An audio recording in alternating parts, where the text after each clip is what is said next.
We have already formed a quorum, so we will start the meeting. Item 1 on the agenda, confirmation of minutes. Thank you. Other than the proposal, any seconded? Yes, thank you. So minutes confirmed. Item 2 on the agenda, information paper issued since the last meeting. I'm sure you have already received a copy. Item 3 on the agenda, items for discussion at the next meeting. We are going to hold our next meeting on the 17th of December.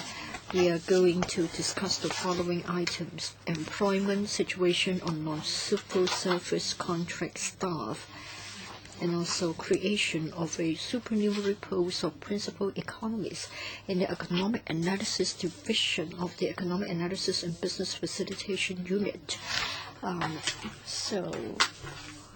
Do you agree to the two proposed items, and are there other items? When are we having our next meeting? On Monday, 17th of December. Well, that means we move on to the fourth item, and that's about the creation of a non-civil service position of a full-time member in the Central Policy Unit. We've already provided the papers to you, so I would like to invite Mr. Xu Xinpo, head of the Central Policy Unit, to join us, and then the floor will be open to members for questions after he's given a briefing.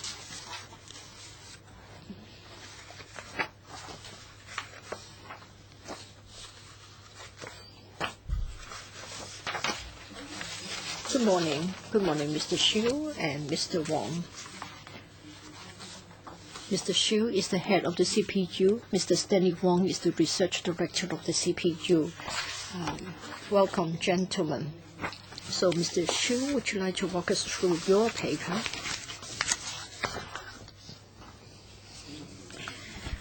Good morning, Madam Chair. Good morning, members. We come here to apply for the approval to create a non-civil service position of a full-time member. The CPU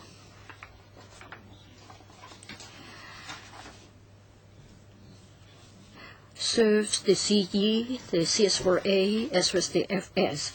Therefore, we will look at their needs, and we'll also look at the needs of the overall administration when we provide our service. In the initial period, there were 2 full-time members in the CPU, and then in the early 1990s, the number was increased to 3. Since then, we haven't had any change. Since the start of the current term government, we took a detailed look at the work of the CPU, and we came to the conclusion that certain changes would be necessary. And the CE and the CS, as well as the FS, would give us tasks, and we would like to do the work better.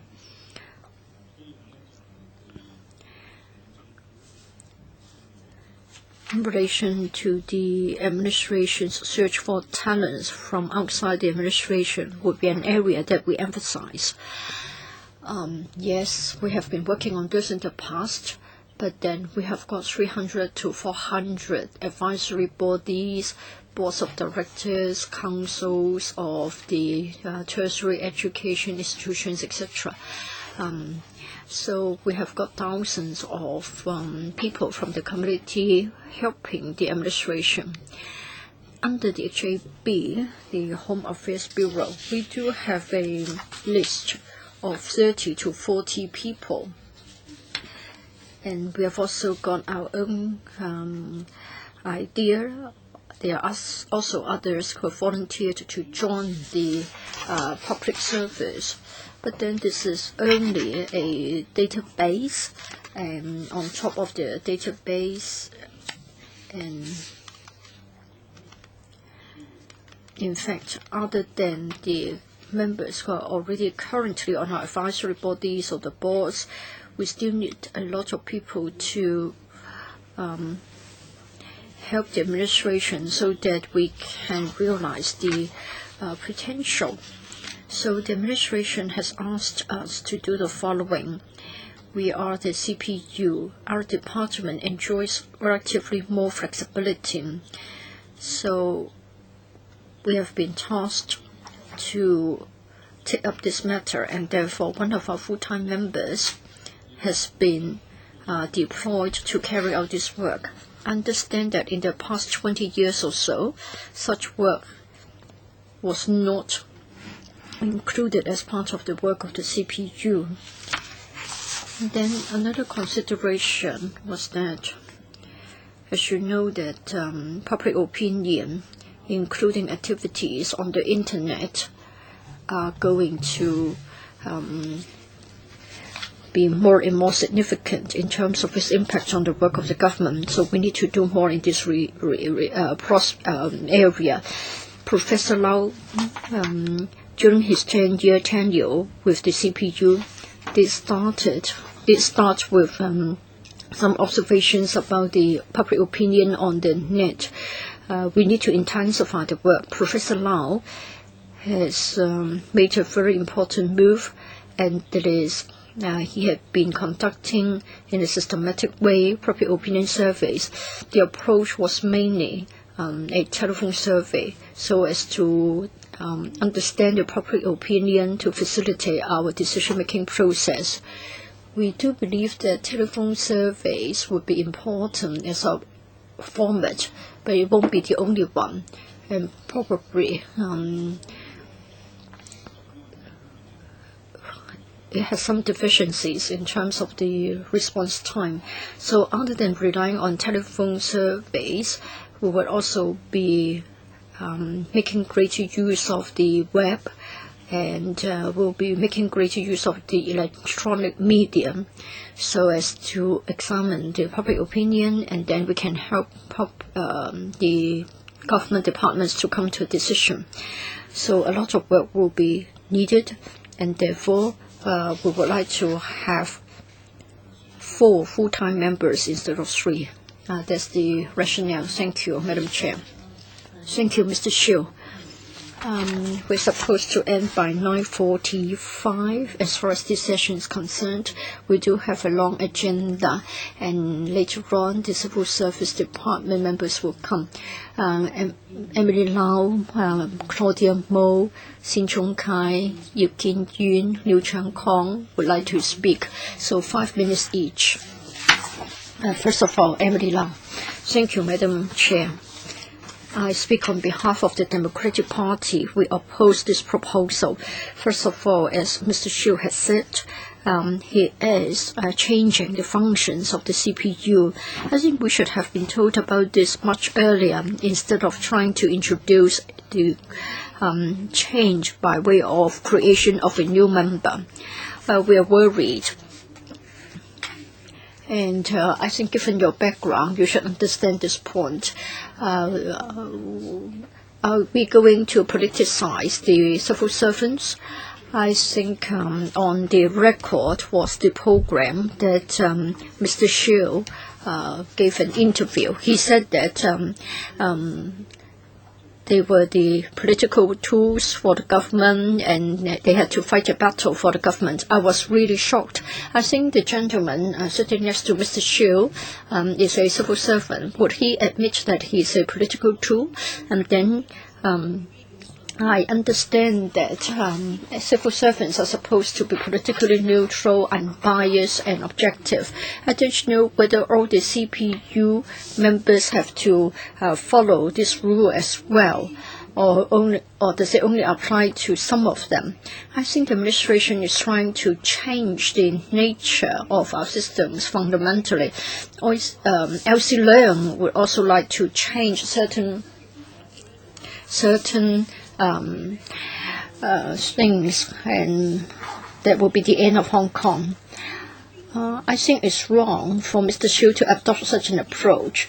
If any officials would like to appear in any programs, I think you will be welcomed.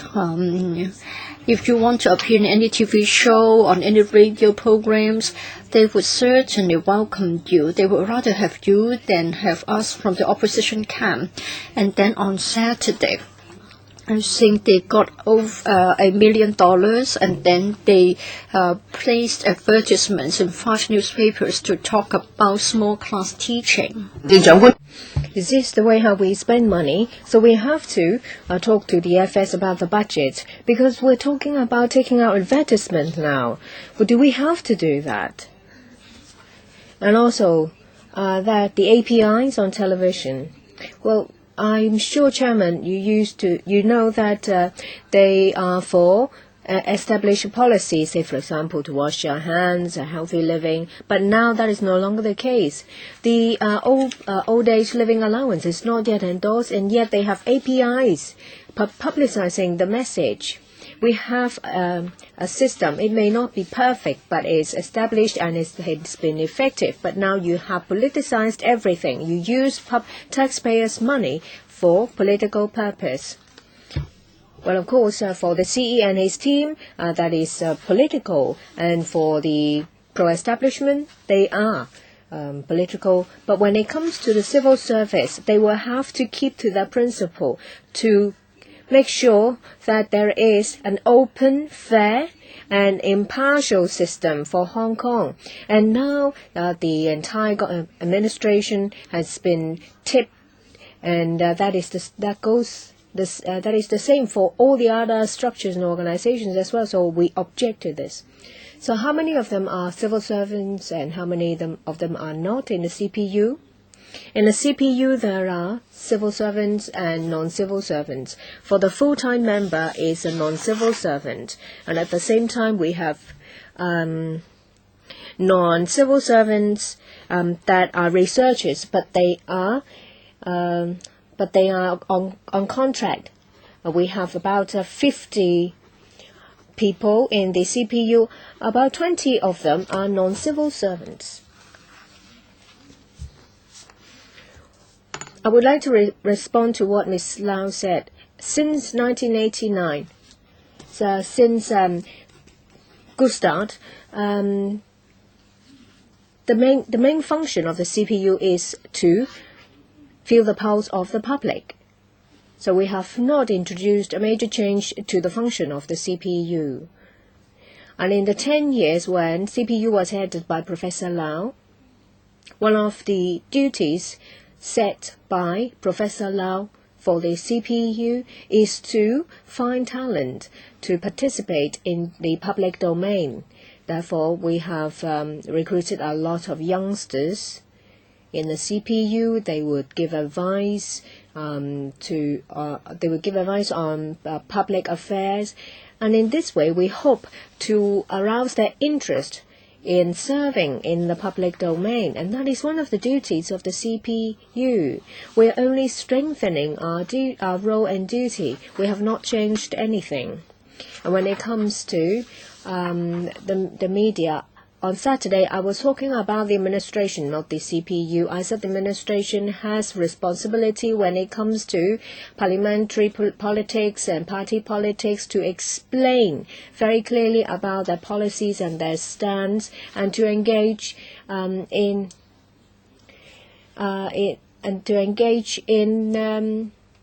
publicity. And that is not the duty of the CPU. And as you can see, I've been in the office for about 4 to 5 months, and it was only on Saturday when I first went to the media to talk. You only have to look at the footage to know that I was talking about the administration, not the CPU. And at that time, I said that the CPU was a tool for the administration. Of course, CPU is a tool of the administration, but, well, whether it is a political tool, it depends. Ms. Lau meant that Ms. Lau was talking about political activities, and so far the CPU has not been playing the role of party politics. And if we are part of the governing team, and in particular when it comes to the civil servants, you don't have to worry, Ms. Lau. Civil servants serving in the CPU are there to assist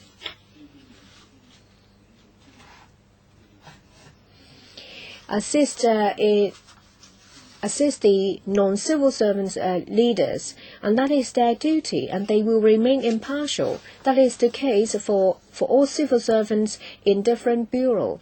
There is a group of impartial or politically neutral civil servants assisting political appointees. And when it comes to publicity, that is not the role and duty of the CPU. Under the administration, they have the information service, and they have information officers helping the CE and the relevant officials.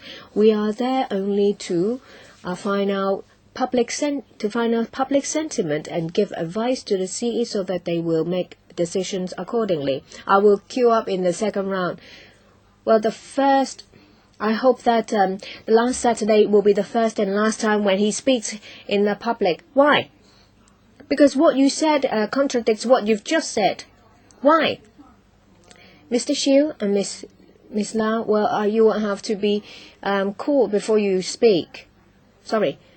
We have Shin Chung Kai, Claudia Mo. Yes, I know. But the clerk said it's Shin Chung Kai first, and then Yip Kin Yun, Liu Chiang Kong, Li Chek Yan, and then Tan Ka Piu. Well, I think the CPU is suffering from Alzheimer's. They feel that they are getting more and more important.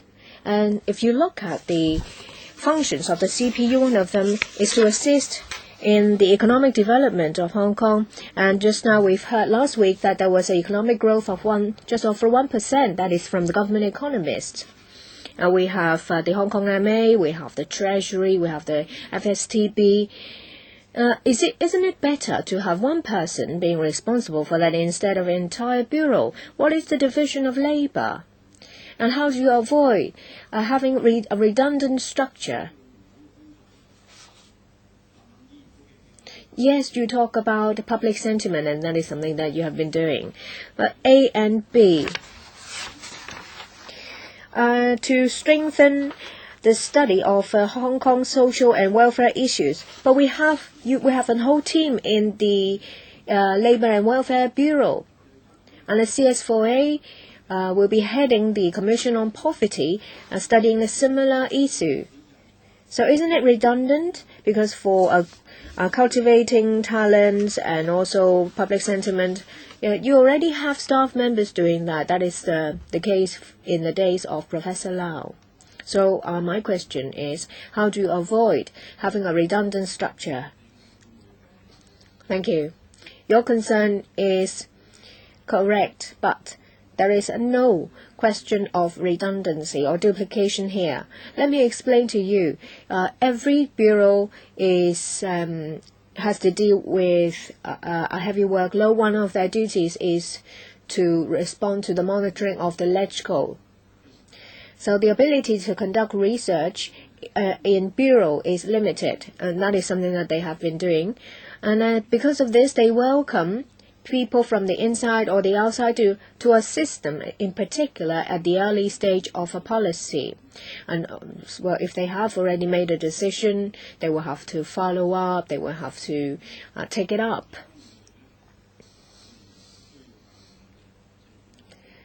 But they need abundant support from inside and outside the administration. One of the functions of the CPU is to assist them.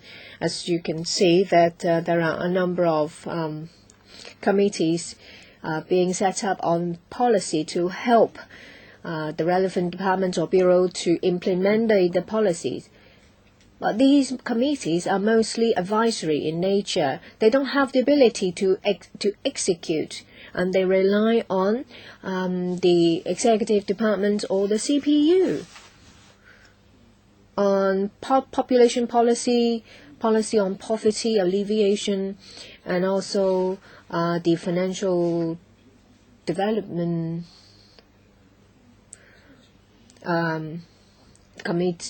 committee. Well, which is new. they will need our support. We have to work with the bureaus and the departments.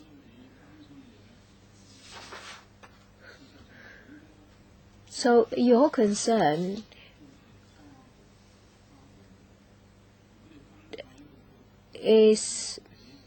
will not exist if bureau and department rely on their own resources to conduct studies. Then it is very limited.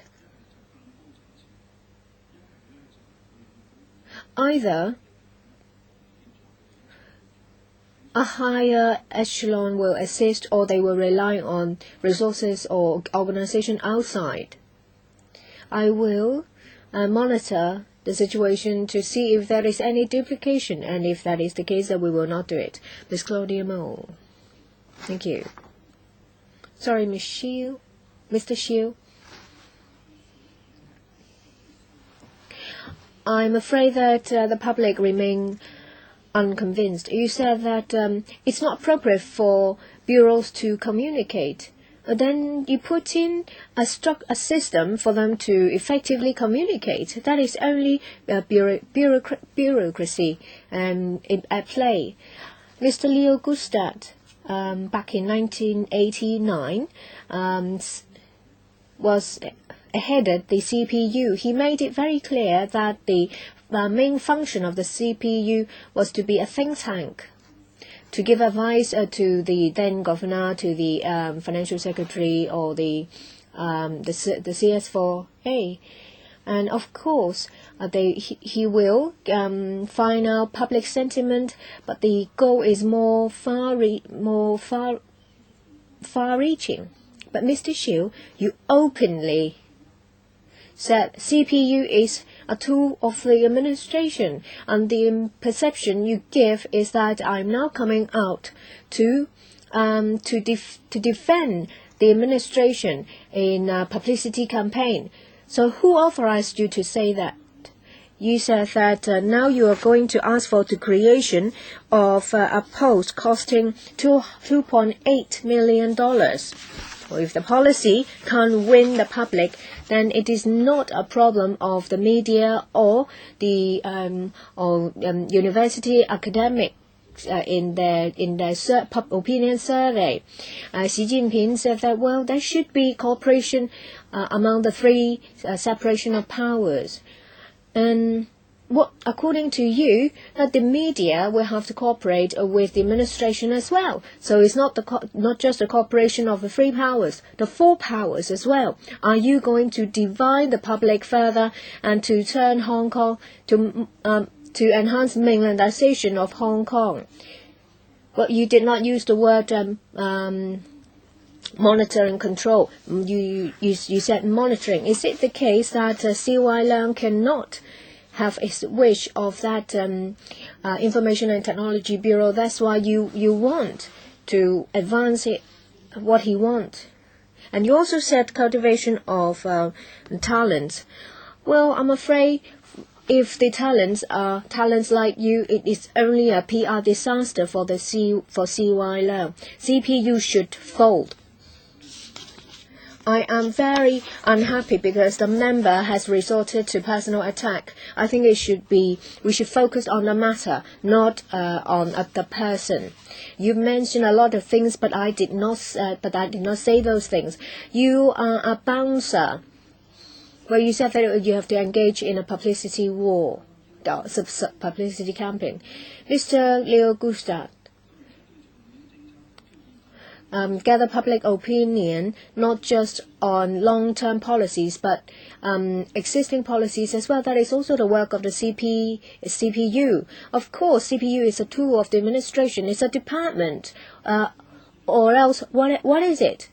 The CS4A, FS, and CE ask CPU to do things, and we will do it. Mr. Xiu, please speak to the chairman, not to the member. Of course, Chairman, if you ask me to speak to you, I will speak to you. I did not say that it's inappropriate for bureau to engage in direct communication, because they all have their own purview. And it's not a problem of communication. Of course, they have adequate communication. But when it comes to cross-bureau matters, they need a third organization to assist them to make it more effective. That's all.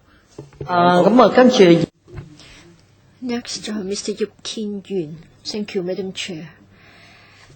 I'm worried about the expansion. Generally speaking, for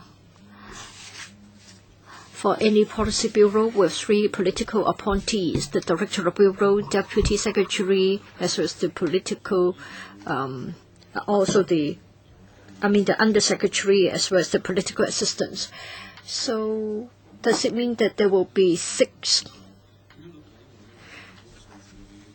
political appointees in the CPU? So when compared with other bureaus, there's much more.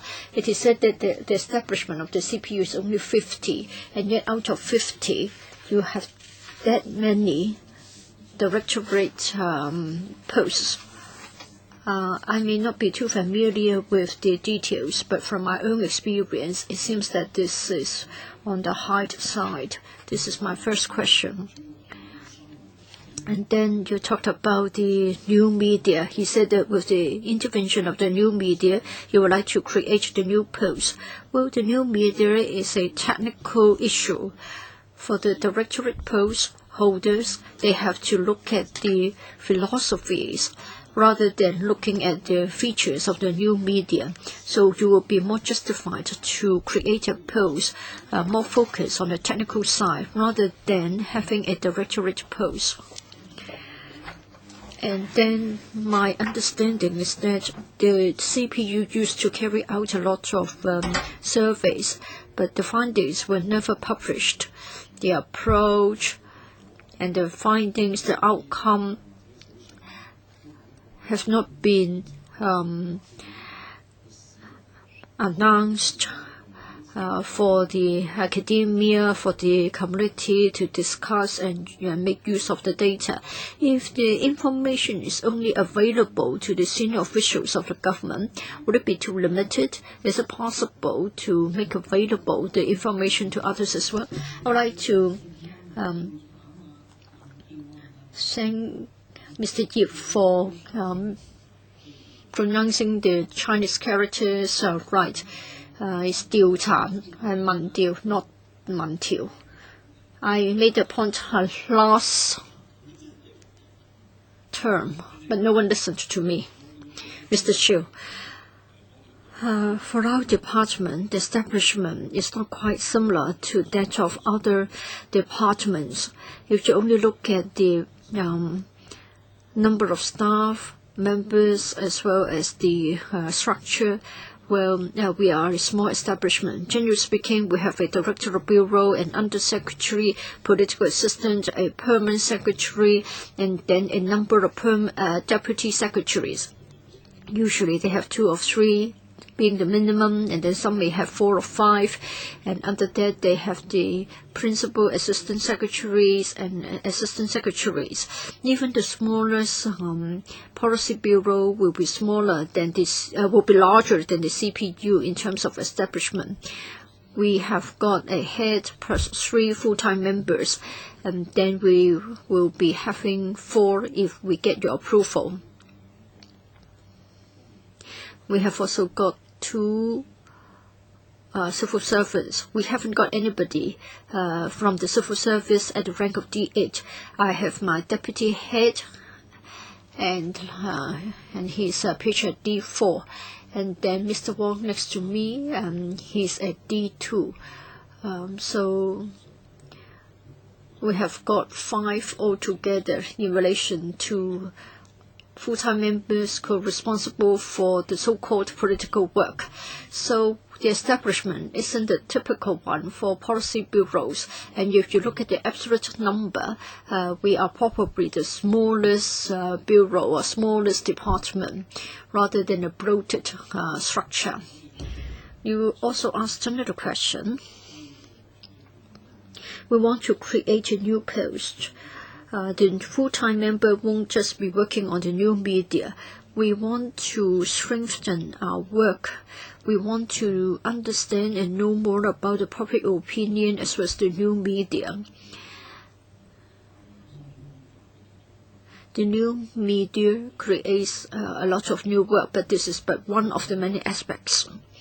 And then for our opinion polls and surveys, we need to keep a low profile, and we need to keep things confidential because we advise the administration. But I do agree that certain information can be made available to the public, including the electrical, the academia, as well as the business sector, if they find the information useful. Say, for example, very soon we have to embark on the basic research into the related issues on the eve of the 13th five-year plan. So I think we can consider this more actively, that is to see what data, what research reports we have with us that can be made available. Some have to be kept confidential. I think as the advisor to the administration, certain information cannot be disclosed. I think you will appreciate this point. I accept what Mr. Yip has said. That is, in this regard, we will take a very good look to see what information can be made available and share with you. Thank you. Next, Mr. Liu. Thank you, Madam Chair. 2 questions here.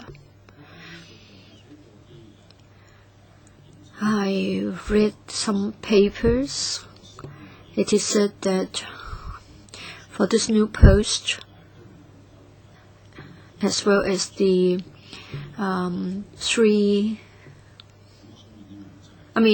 it is said that for the new post, the post holder is going to do work which doesn't belong to the existing 3 full-time members.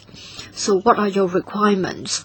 And then for the CPU and the Secretariat of the Strategic Development Commission, I want to know whether the research work is different, and have you considered boosting the research capability? Mr. Xiu, we used to have 3 full-time members. In the past, the division of labor wasn't that systematic. In particular, during the days when there were 2 full-time members, they had to oversee all public policy issues. It was almost an impossible task. It was still true when there were 3 full-time members. So they look at the political issues, economic issues, and social issues. So public opinion was sort of missing. So whether we have 3 or 4 full-time members, I don't think it's impossible for them to focus on specific issues and shun away others which is regarded as not his or her expertise. Professor Wong, of course, is very knowledgeable in social welfare issues and other social issues, but it will be impossible for him not to get involved in other issues.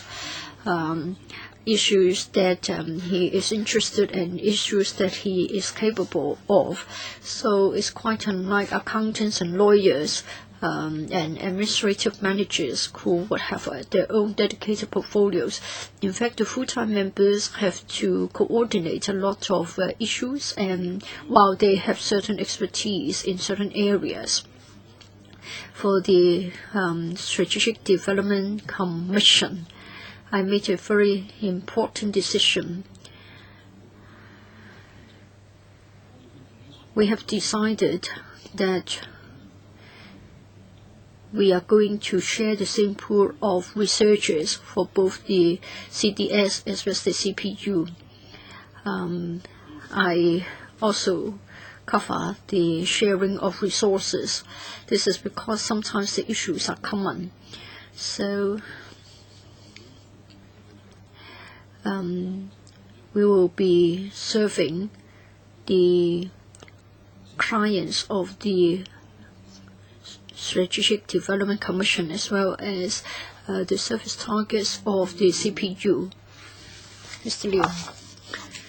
I still have some time left. I read the paper, and it is said that you did consider other approaches. And let me read this out. Full-time members to take up the duties of the proposed position as it is not feasible for other full-time members to take up the duties of the proposed position as it requires professional expert knowledge as well as experience in specific areas which the other full-time members do not possess. This refers to our need to enhance our observation of public opinion, the new media, as well as the printed media. So this person must have expertise in the media. So that's the fourth full-time member. That's the expert knowledge that you require of him or her. So the printed media, the new media, yes, anything that has to do with public opinion. So what sort of qualifications are you looking for?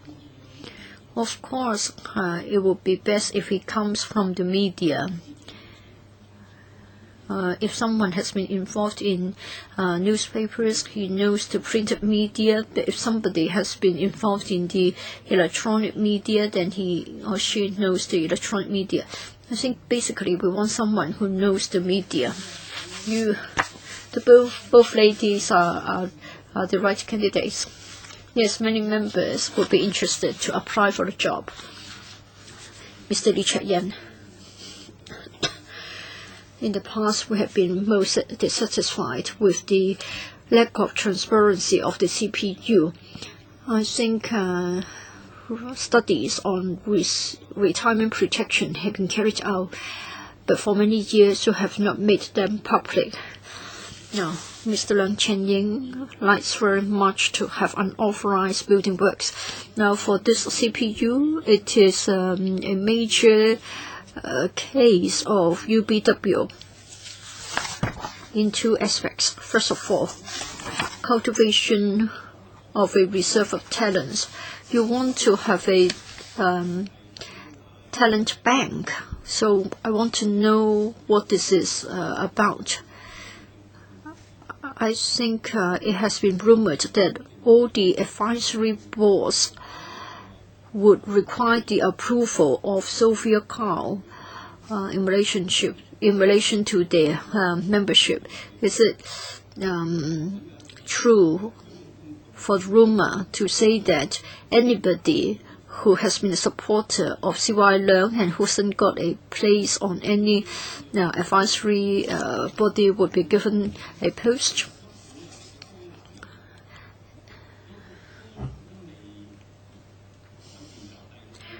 And then paragraph 6, you used to have 3 functions.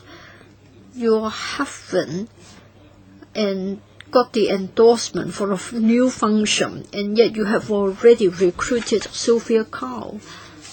So you are imposing it on us. In other words, you are going to cultivate a reserve of talents. And then you said that the government would not be beaten, and so you will defend the government. And then, so why don't you admit that you're the bouncer?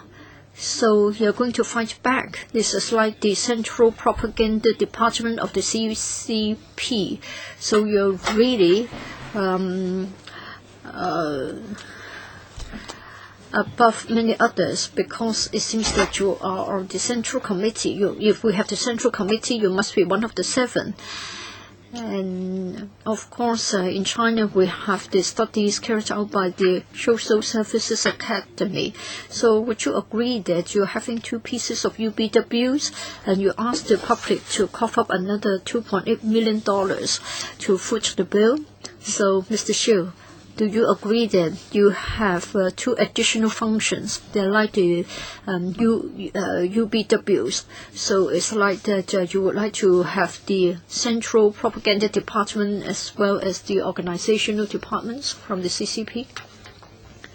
Yes, I also like the CPU to become the Social Services Academy so that we can confer master's degrees and doctor's degrees, and then we have a lot of resources. We don't have to come here.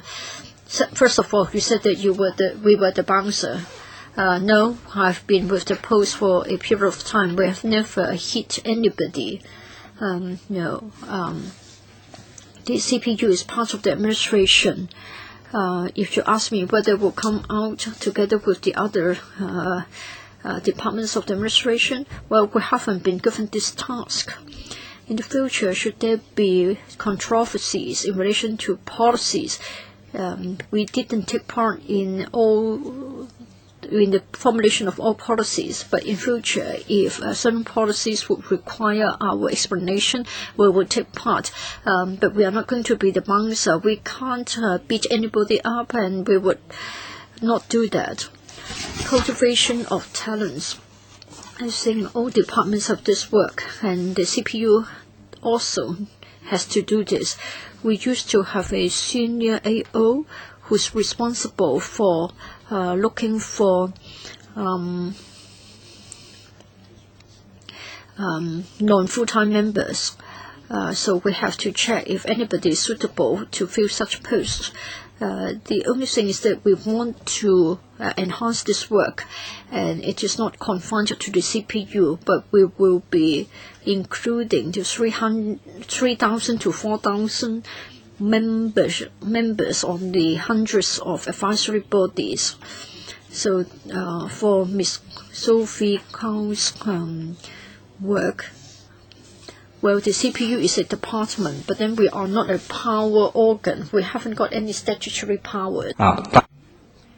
We only work, but through legislations you have endorsed, director for a department or a secretary of a bureau will have the power to implement the policy. And they also have the power of appointment. Some of them are on the bureau directors or department heads.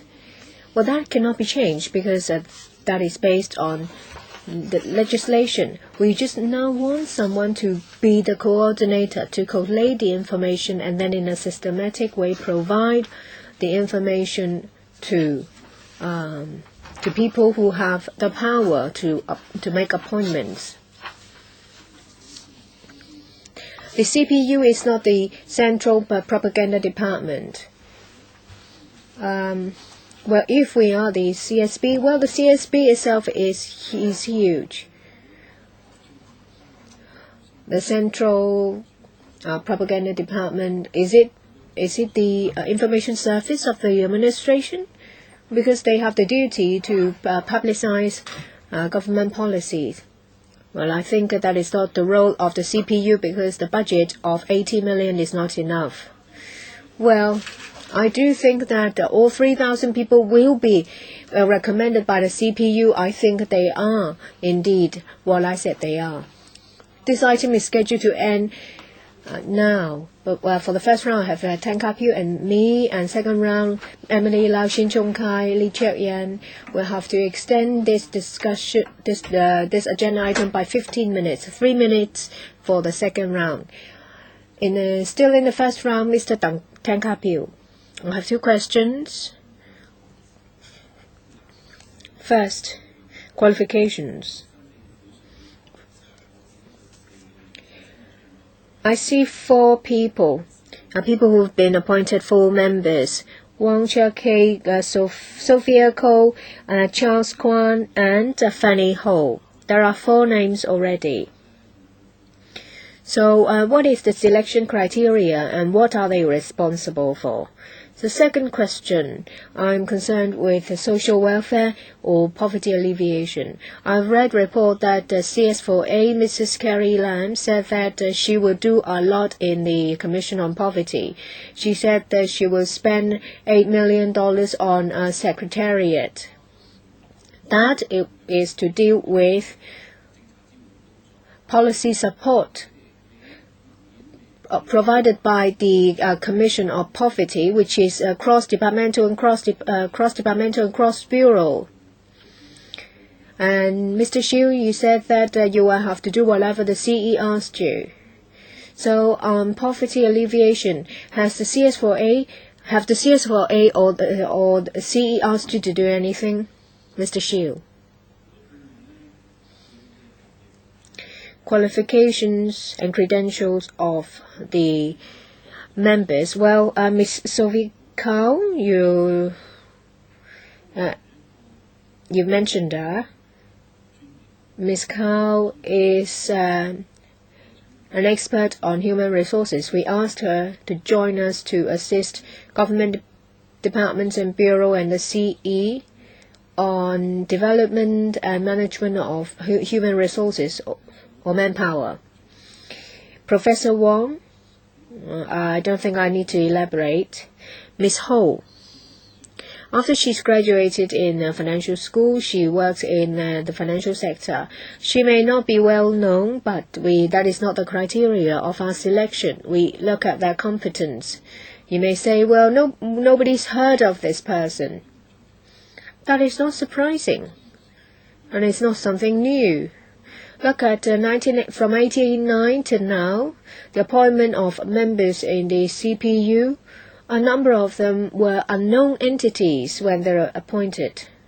There are some civil servants sent from the UK, and they've been appointed full-time members of the CPU, and they are unknown to Hong Kong people. Of course, we appoint them to do things. If they are not up to it, then it won't be good for Hong Kong as a whole. We won't be doing something that is harmful to us. We won't appoint someone just to sit there. And whether it is a fan of loans, well, in election politics, it is inevitable that people will take sides. But that is not the selection criteria. We will not abandon someone simply because he's standing on for the other side, or we will definitely use someone because he's on the same side. Social welfare. The CS4A asked for a cross-departmental special team to assist in policy items. I think that is necessary. The CS4A's workload is huge. Poverty alleviation involves cross-departmental work. The preparation, the setting up of the Commission of Poverty. The CPU has been deeply involved. Some of the team members have already taken office on the very first day. On population policy, poverty alleviation, we've been working closely with them. That includes the poverty line. It was proposed by someone in the CPU. The CS4A wants a cross-departmental work unit. Apart from the different works, they need to do research to find out about public opinion, to collate the comments. And I think that with my limited experience of the government, they don't have sufficient resources to do it. It's my turn. Mr. Kwan, Mr. Charles Kwan, from what expertise does he have? And about Miss Kao, has she been appointed? The CPU was first established in 1989 by Leo Gustad. And at that time, the establishment was much smaller. Of course, that was 20 years ago. And now, the CPU's functions or role has to evolve. That is inevitable. Previously, there was a Lau Sai Leung in the CE's office. And people call him the spin doctor. And now he's hosting... He's hosting a program, and he's it's disseminated a lot of information. So who is to take that post now? We don't have spin doctors, and we have not seconded anyone to the CE's office. On media work, we understand public opinion. We do not try to disseminate information about spin doctors. When something happens, and then someone will make telephone calls to tell them what happened, to influence the media. That is not something that we've done. No, that is not a spin doctor. Well, by 心戰室, I mean hearts and minds. Well, can I finish, please? It's about the hearts and minds. Is to win over the public for the CE. That is inevitable because that is something that has been done even in the colonial days. Is it the case that after Lau Sei-liang has left, there is no such person doing the work in the CE's office? Well, as you said, as long as someone's good at this job, it's fine. I cannot answer on behalf of the CE's office, but that is not something that the CPU is doing, and no one asked us to do it. Miss Cao, I think she has taken office for just over a month. She's the third member, and she has been doing what I said she's supposed to do. Mr. Kwan has been in the publishing business for a long time, and he was in he was in the commercial press and publications, and he's very familiar with a lot of people in the media. So on government policy and public opinion, he has sufficient expertise and good credential. Well, you used to have 3 members plus 1, and now do you have 3 or already 4 people?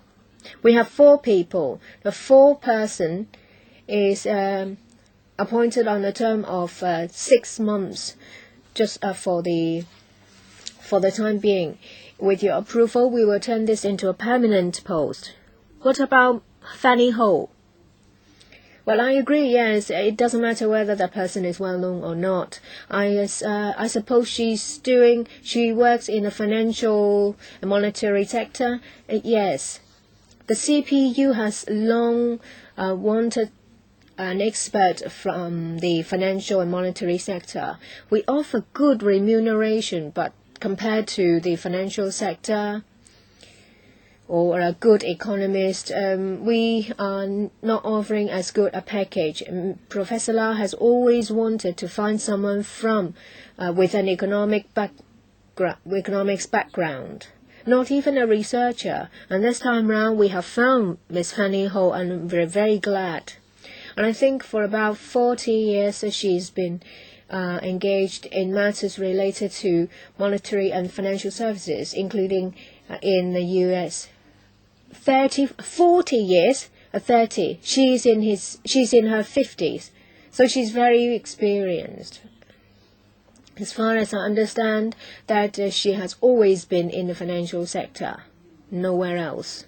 Second round, 3 members. Well, we have overrun, and a lot of firemen have been waiting. 3 minutes each. Miss Emily Lau, Shin Chong Kai, Li Chok Yen. Miss Lau? Chairman, I don't agree with your term. Calling that the CPU is heart of mind, 心戰室. Mr. Xu said that is not what they've been doing. They're not really spinning. But he said on the record, the program, that the CPU is definitely a tool of the administration, not just a political tool, and also a planner and a thinker of the administration. Well, so that means the administration can't think. That's why they need them. Well, I said that I hoped that last Saturday will be the first and last time when you speak something. I think the CPU should not say whatever you are. I just wanted you to uphold the previous good practice that you will be an objective, impartial and independent organization to provide advice. But you have made it very clear that you are a tool and a political tool, and that has aroused concern. You said that you asked Ms. Cao to join you to find talent, but from overseas experience, you have heard the Nolan principle, Chairman, that in the selection you have to be, there must be some objective and independent criteria.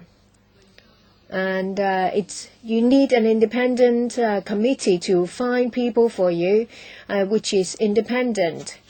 And now you just find friends to help you, and then there'll be the head, and they will be heading a committee making recommendations of 30,000 people.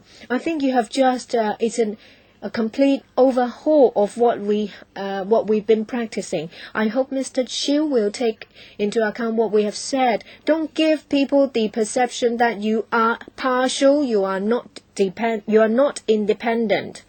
I hope that all civil servants in the CPU will adopt past principles to do your business. And if I ask civil servants to tell the public and tell LegCo if someone asks you to deviate from such principles.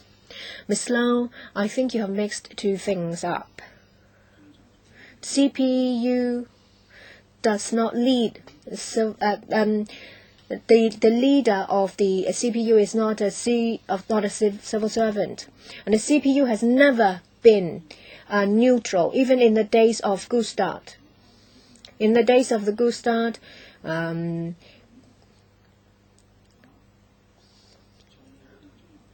they've never been neutral.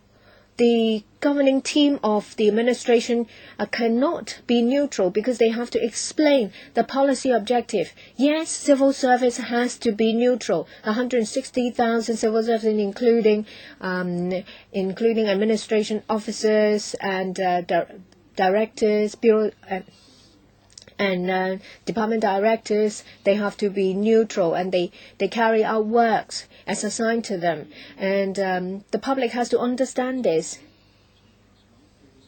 From the CE to his team, they are not neutral. Madam Chair, what is important to me is that we have to keep the system of the civil service. I think you understand this, and I think you need to pass an unbiased judgment. Yes, Mr. Chiu may have his own views, but please do not pollute the civil service. Don't distort them. Don't ask them to provide you with anything for you to achieve your political aim. Yes, I can understand that you have your own inclinations, but you describe the entire CPU as a political tool, but then the CPU has so many civil servants. Does it mean that they also become a political tool? Mr. Sin Chung Kai, a question for Mr. Xu Xinpo. Can he, in a more systematic manner,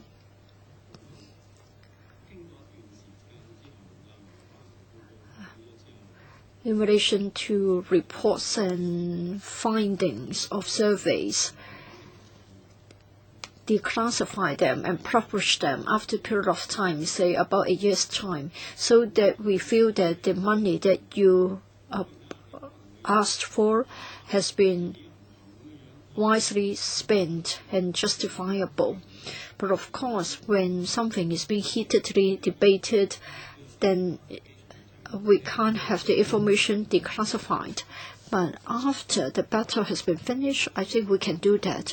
I think that has been the practice in, say, for example, the USA.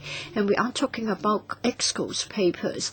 So can you not more systematically declassify your study reports and findings? Of course, there's no way that I can accept a 30-year horizon, but 3 months, 4 months afterwards, is it possible for you to declassify the documents? Mr. Xu, for the publication of such papers, the administration has a system, and we need to follow it. I agree with Mr. Sin. Even if we aren't talking about 30 years, usually it will be decades before certain information can be disclosed. But I agree with Mr. Sin That is for certain policy issues, like for the 12th five-year plan. We are already in the third or the second year of implementation. Papers pertaining to previous discussion could be disclosed. And I have also said that information which is useful for academic research or useful for business and useful for electrical members, yet not sensitive in nature, could have been published immediately. If we publish the information immediately that can facilitate public debate, I will do so. And if it contains sensitive information, once it is no longer sensitive, then I think we can publish it, and we don't have to follow the uniform rule of the administration that is only make it available after decades of time. Mr. Lee Cheuk-yen. Thank you, Madam Chair. I want to ask my previous question, which wasn't answered. You recruited Miss Sophia Carl. I think you are jumping the queue because we haven't agreed to the new function of the CPU of coordinating the work of cultivation of talents, and yet you have already employed her, and she has already taken up the post for, say, 2 months. So you are jumping the gun.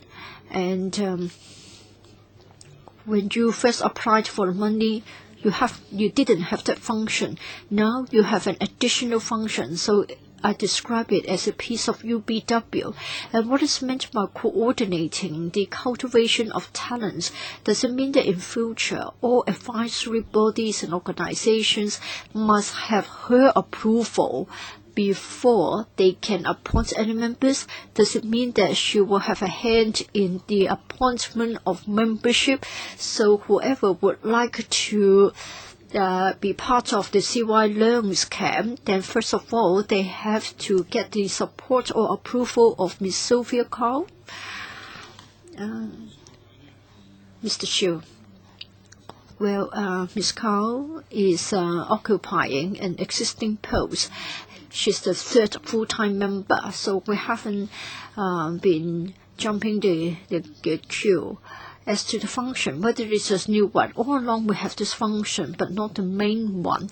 Professor Lau did put a lot of emphasis on this, how to identify the talents and make recommendations. All along we have been doing this. We just want to enhance it and do it more systematically. You said that I didn't answer your question, but I did for Ms. Sophia Carl. As well as the others in the CPU, we don't have any powers. No, I'm not talking about the powers. What is the extent of participation? Participation, my understanding is that for bureaus and departments, if they want to recommend anybody, they have to notify Ms. Carl. That's very important. What's the purpose of notifying? To plan for it. Can she give comments? Yes, she can. She can comment, then there are powers. Do you agree that Li Lianying has got powers? Yes, of course he has. The same. If you need to notify her, that means that it is a post with a lot of power. Mr. Xiu. I want to know, in the past, was it a practice that recommendation for membership had to get the approval of the CPU? Not approved by the CPU, and it's not an instruction from Sophia. It's from the CE. So we are more systematic now. And we have rules and regulations. Maybe in the past, the CE couldn't attend to such matters. So bureaus and departments did it on their own, but still they had to notify the CE. So we just turn things more systematic. If you say that making recommendations would imply there is power, I can't agree with you. You may make recommendations. Anybody can make recommendations. Are you going to pay me $2 million and then I can make recommendations? If that is the case, then it would be powerful. Don't engage in any debate. This is not direct power. It's soft power. It's influence. There's even stronger, not statutory power. Madam Chair, I think From what you said, it means that you understand.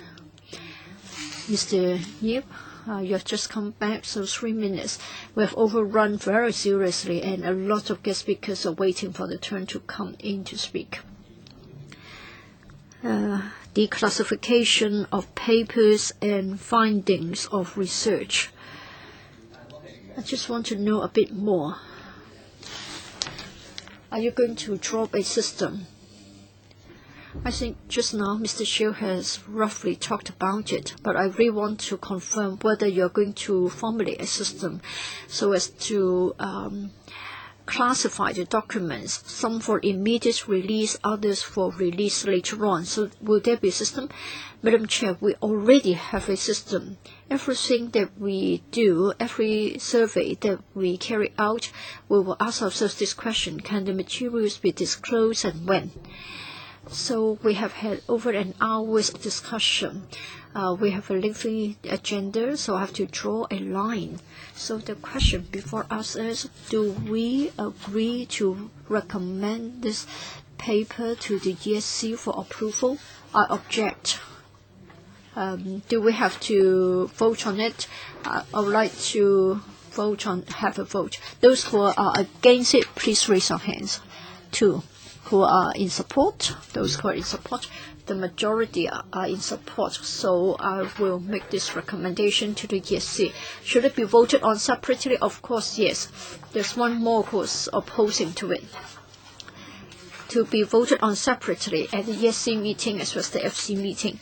I hope the administration would understand what we have discussed and please have more information in the ESC paper. So please enrich the paper for the ESC. All right, Mr. Shiu, head of the CPU, you understand it. When will it go to the ESC? I don't know. I need to check the information. So 3 are against, and then the others are in support. Have you counted me? Yes, I have. Some of your colleagues have already left, so we'll refer the paper to the ESC. Thank you. And that takes us to the next item.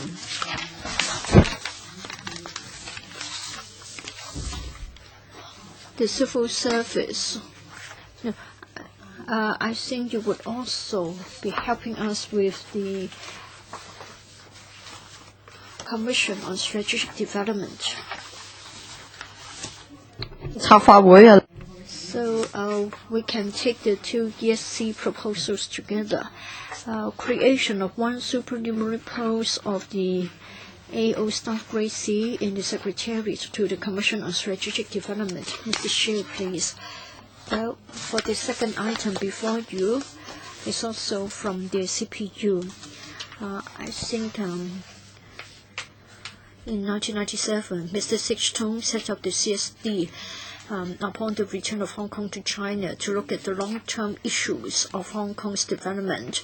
It is not a power organ, it is an advisory body.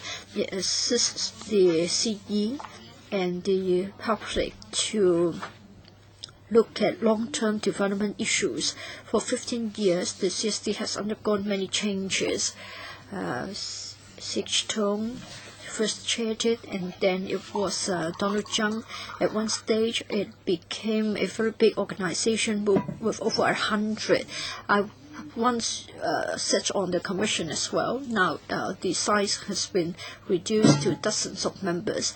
It is a very important organization because in Hong Kong we need discussion as to what sort of a city we want Hong Kong to evolve into. We need to have a discussion.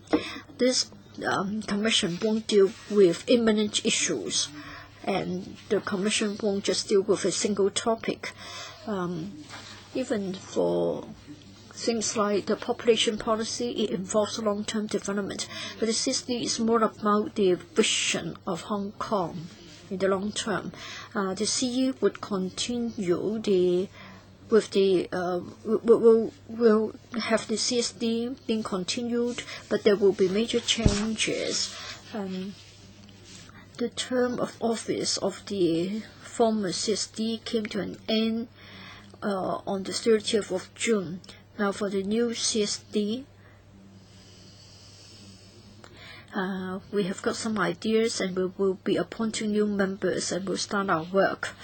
Now we want to create a new post, but in fact this is a D2 post, and it is a supernumerary post, and it is already there, and we ask for an extension.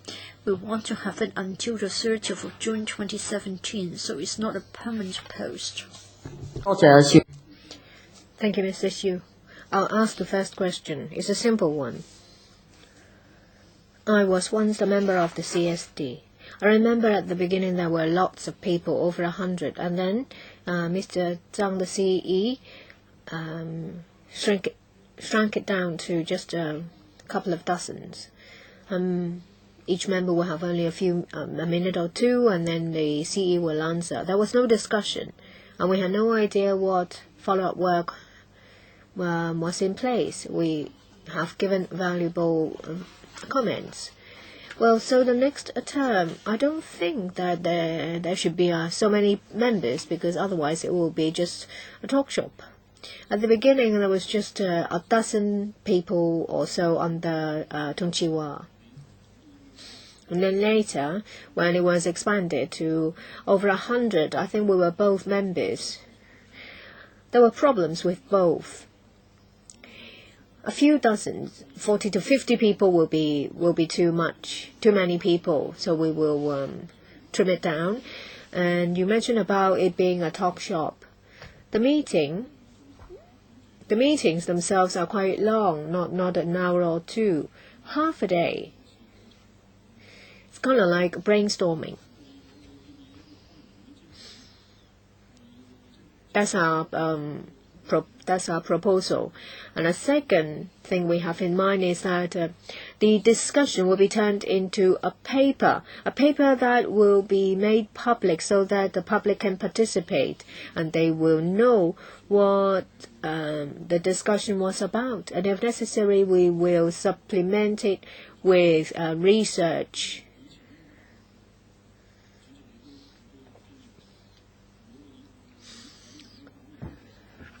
Chairman, you know that the first member will talk about one thing, and then other members will each talk about different things, so it's not focused. Members were not too happy about that, but that wasn't followed up. And now we will have a focused discussion. Members will receive information paper. There will be a focused discussion, and after the discussion there will be a paper released to engage the public, and then there will be follow-up. These issues may not have an immediate impact on society, say for example social welfare or education, but they will be issues that are close to the hearts of Hong Kong people. Say for example what we would like Hong Kong to be in the future as a city. We want the CSD to be a constructive and important source of comment for Hong Kong's development. I'd like to give a comment. You said that you wanted it to be a kind of like a brainstorming session lasting half a day. But if you want to, well, I think you only ask members who are important in their own ways to participate, but they will be very busy. My experience was that a lot of members will not stay for the whole time. And when you approach a person, you will also consider their background. Say, for instance, yes. Well, yeah, we are aware of that. We will not ask people who are very busy, who cannot attend a meeting, to be a member. We will ask them to participate in other ways. We will first have group meetings before the discussion is taken to the brainstorming session. We were criticized for selecting people who are unknown, but that is not why we choose them. We will look at whether they have made contribution in their respective area, and whether they are able to be present throughout the meeting. So I think you should enhance on you should find people who are experts in their relevant sector. I agree that you don't have to approach famous people, but if you find someone who don't know about information technology to talk about information technology, that will be ridiculous. Ms. Emily Lau. It says here that the CSD is an advisory body, and it's a platform for members from various sectors to explore with senior government officials to major issues pertaining to the long-term development of Hong Kong. I think it is to make things for policy formulation easier. I think the most important thing is for the administration to cooperate with the LegCo, to fully consult the LegCo and to take on board our views. When the policy consultation comes to us, we should all participate. That will make things easy. And now what happens is that a lot of us are shut out from your discussion, and everything is discussed and brewed behind closed doors. And talk about cooperate with other Southeast Asian countries, and also tie in with the development of the mainland, and on top of that, development of the airport. But now there is a controversy related to the third runway, and we're now talking about resistance of Hong Kong people to integrate with China. You talk about Hong Kong seeking independence. Of course, that is not the case. We don't want independence. But if you keep the way you have been engaging in, I think you're only wasting your time and money. You need to listen to LegCo members from different sectors and parties. I believe that this will be greatly beneficial to your policy implementation. You don't have to waste the money to expand, shrink the CSD, because that is not fruitful. So have you reviewed the way it proceeds? Because in this way, you will not be able to help Hong Kong people or Hong Kong as a whole. We highly respect the role of the LegCo, and we are fully alive to the comments of LegCo. Through different channels, we communicated with you. So in terms of knowing the views of LegCo members, we've always been doing quite well.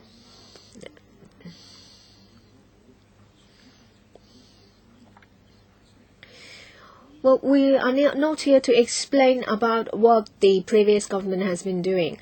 Well, after I've taken office, I have conducted a comprehensive review of these functions and roles of the CSD. I've explained to you the objectives of the CSD and how it will proceed. I hope that CSD will, in terms of will be an advisory body looking at the long-term development of Hong Kong. It will start conversation and discussion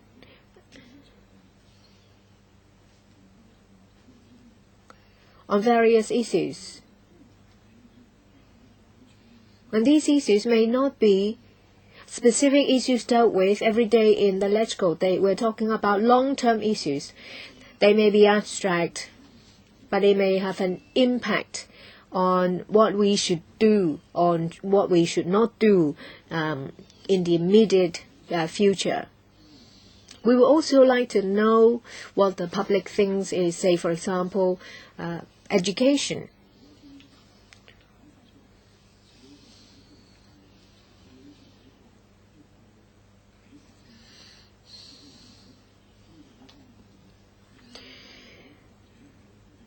The CSD will distill and gather the comments so that the formulation of policy, say, on education will be improved. There is no conflict.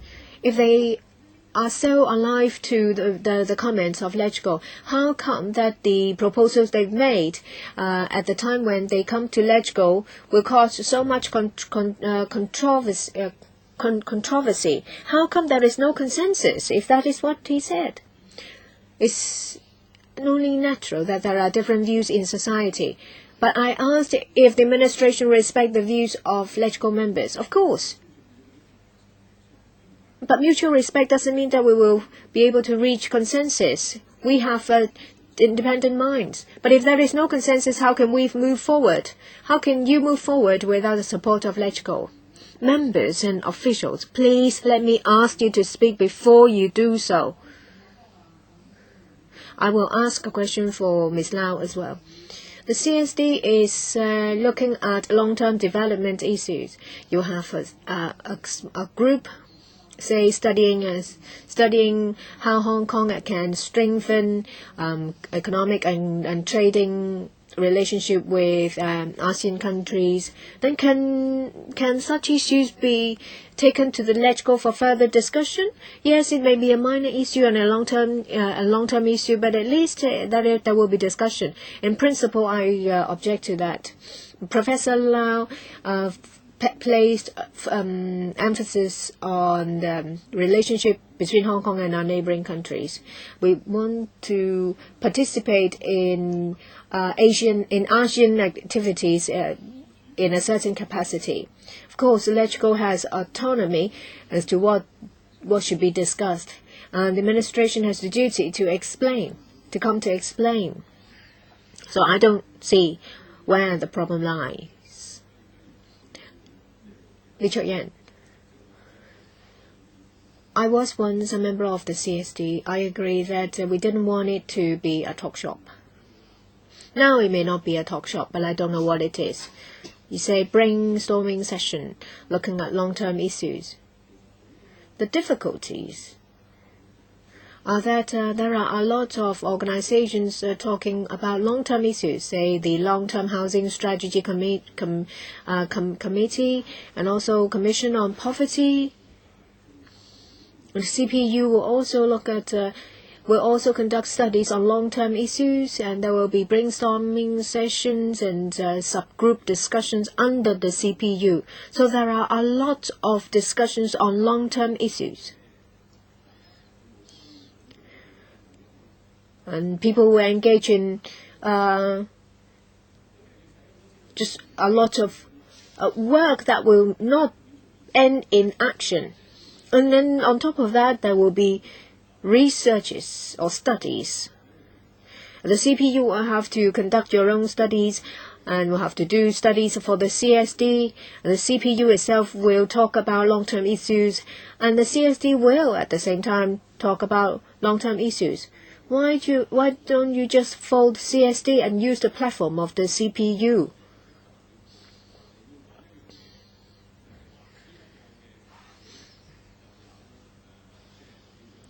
You may say that in the CSD, the CE will be there.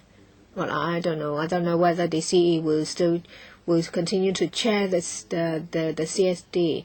And even if that is the case, the CPU should just do what it's supposed to do and occasionally ask people to come and have a discussion. And you can't have the same group of people talking about education, economics, politics, and technology, and then they will be omnipotent.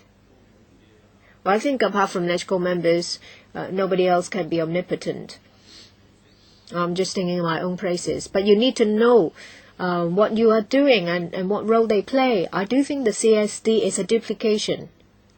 Experience tells us that it is not the way to go forward. Why don't you just disband the CSD? Well, it's not a disbandment because it's already disbanded. Don't continue with the CSD and let the CPU take it up, Mr. Shiu. I'm aware that we have only a short time. The CSD will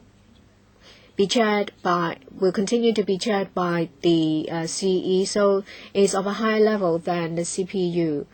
And there will be professionals and experts from different sectors engaging in discussions. Long term.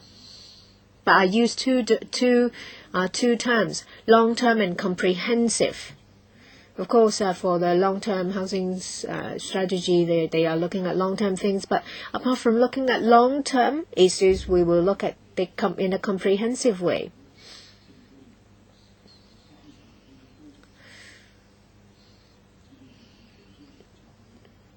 Well, there are 3 or 4 high-level advisory bodies, the CSD being one of them. They will look at long-term issues, longer than, say, for example, the Long-Term Housing Strategy Commission, for longer than 30 or 40 years. But we don't have a line. We look at the long-term issues in a comprehensive way. Resources will fully support the work of the CPU and that of the CSD. So there is no duplication because we will conduct basic research and study. And the material can be used in the discussion of the CSD.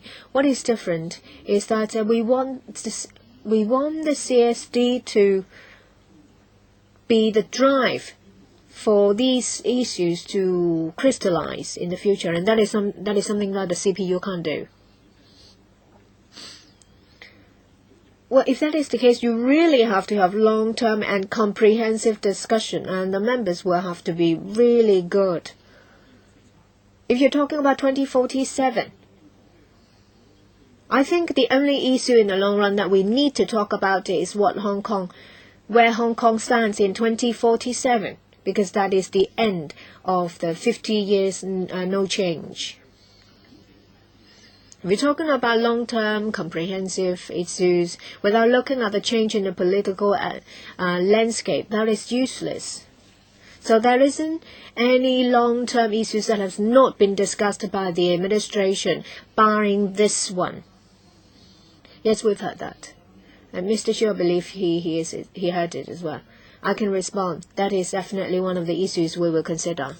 2 more members would like to speak. Ms. Claudia Mo and Leung Chi Chang. Owing to the lack of time, I have to draw a line here. Well, time and again we have been heard about brainstorming. I find it very upsetting because it's a concussion. It will cost somebody his life. Please don't use that term in Chinese. Now it's brainstorming rather.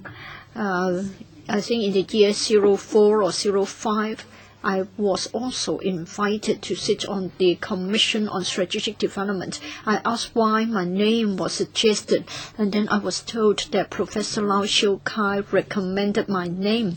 I said that I would like to think about it, and then 2 days later I was asked for a reply. I said no thanks because I wouldn't have sufficient time. But then the way that the question was put to me, I was surprised. But of course, it is only a personal experience.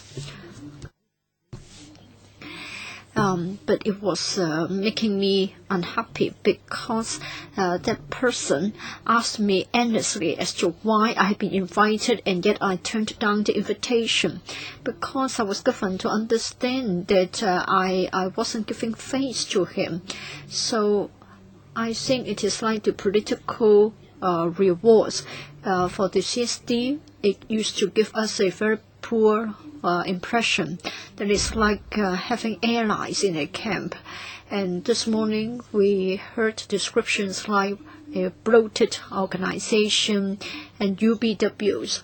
Now, Mr. Xiu, you have talked about analysis, research, coordination, long-term, overall, comprehensive.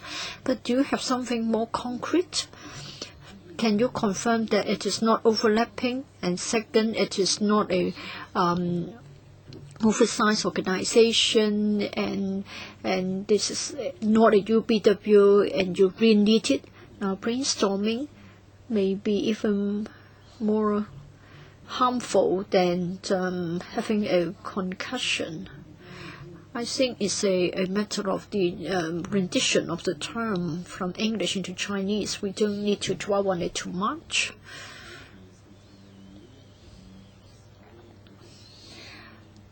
Mr. Leung Chi Chang, I think each CE has its own approach and emphasis. So the number of members of the CSD would differ. Now, for Mr. Shiu, we've been told that the number of members will be greatly reduced. During the last term, there were over 100 members. You already had this post. Now you're cutting down on the number of members and still you want to keep it. Yes, you may very well say that it is supernumerary.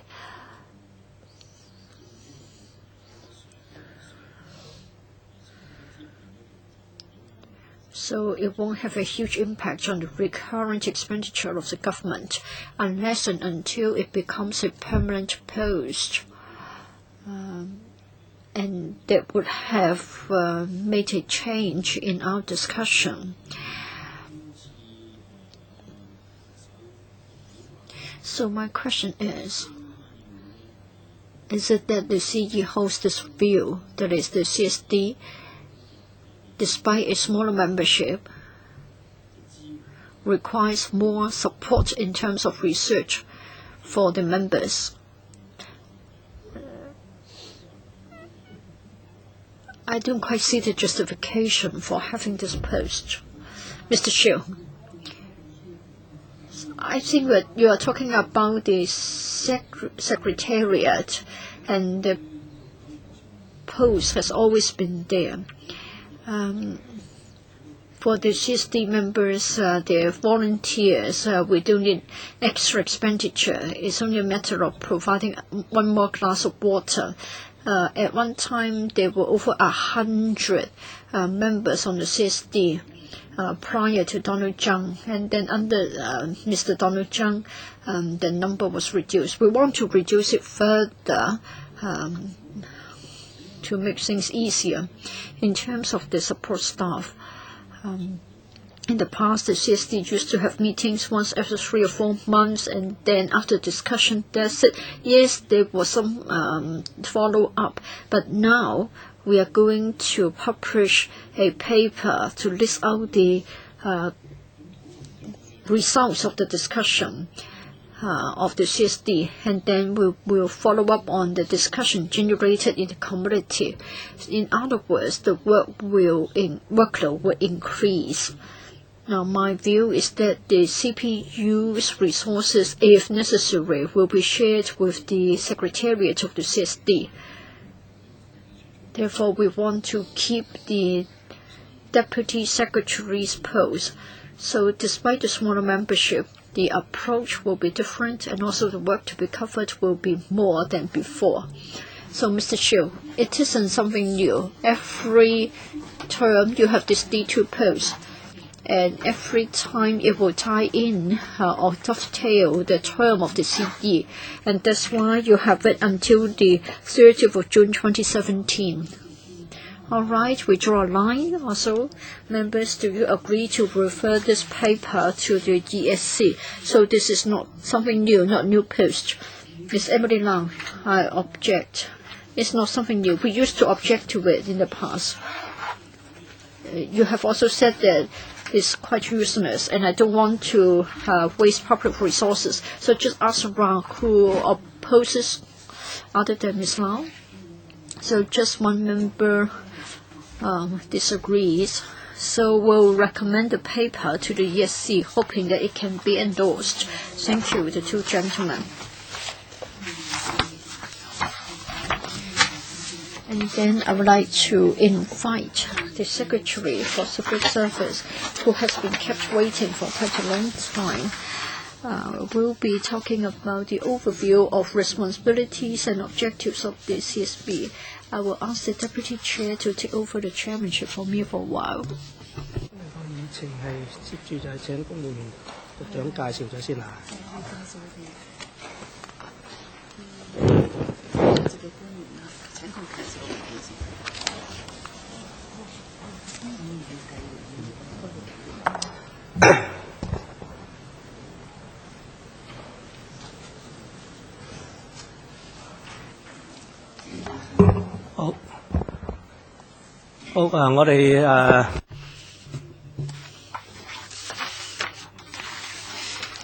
The this morning, we have invited Mr. Paul Tang, Secretary for the Civil Service, Mr. Raymond Wong, Permanent Secretary for the Civil Service, as well as Mr. Eddie Mack, Deputy Secretary for the Civil Service, to join us at our meeting.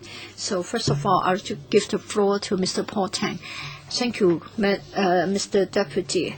I'm grateful to have this opportunity. I'd like to thank members for the invitation. So we'll talk about the major responsibilities and the policy objectives of the CSB.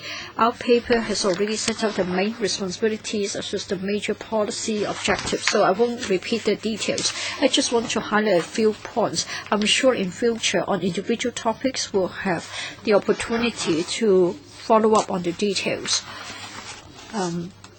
First of all, we want to define and safeguard the core values of the civil service. They include commitment to the rule of law, honesty and integrity, objectivity and impartiality, etc. And the civil servants have to discharge our duties in a proper way. We have rules and regulations, guidelines, and disciplinary mechanism, and we have also got training sessions to make sure that we all abide by the core values. And we also have the task to maintain the morale of the civil servants. The new government will have new policies. We will increase the establishment in appropriate fashion so as to reduce the pressure on the civil servants. We encourage departments to re-examine the priorities of their work so as to make sure that we make good use of the precious manpower. In addition, we are going to listen more to the views of our colleagues. For me, I will be visiting departments regularly in person so as to listen to the views of the departments, including the staff. We'll have a close liaison with the staff unions. We have already met with the 4 central staff consultative committees, experienced AOs, as well as the other major staff associations. We'll also take good care of the need to have a succession plan. There will be a peak of retirement sometime in the future. So we'll be making sure that all departments can maintain their effective operation and won't be affected by the retirement of civil servants. The next point is about the pay package. We have this policy to offer remuneration sufficient to attract, retain, and motivate staff of a suitable caliber, and such remuneration is to be regarded as fair by both civil servants and the public they serve. And this is by maintaining a broad comparability between civil service and the private sector pay.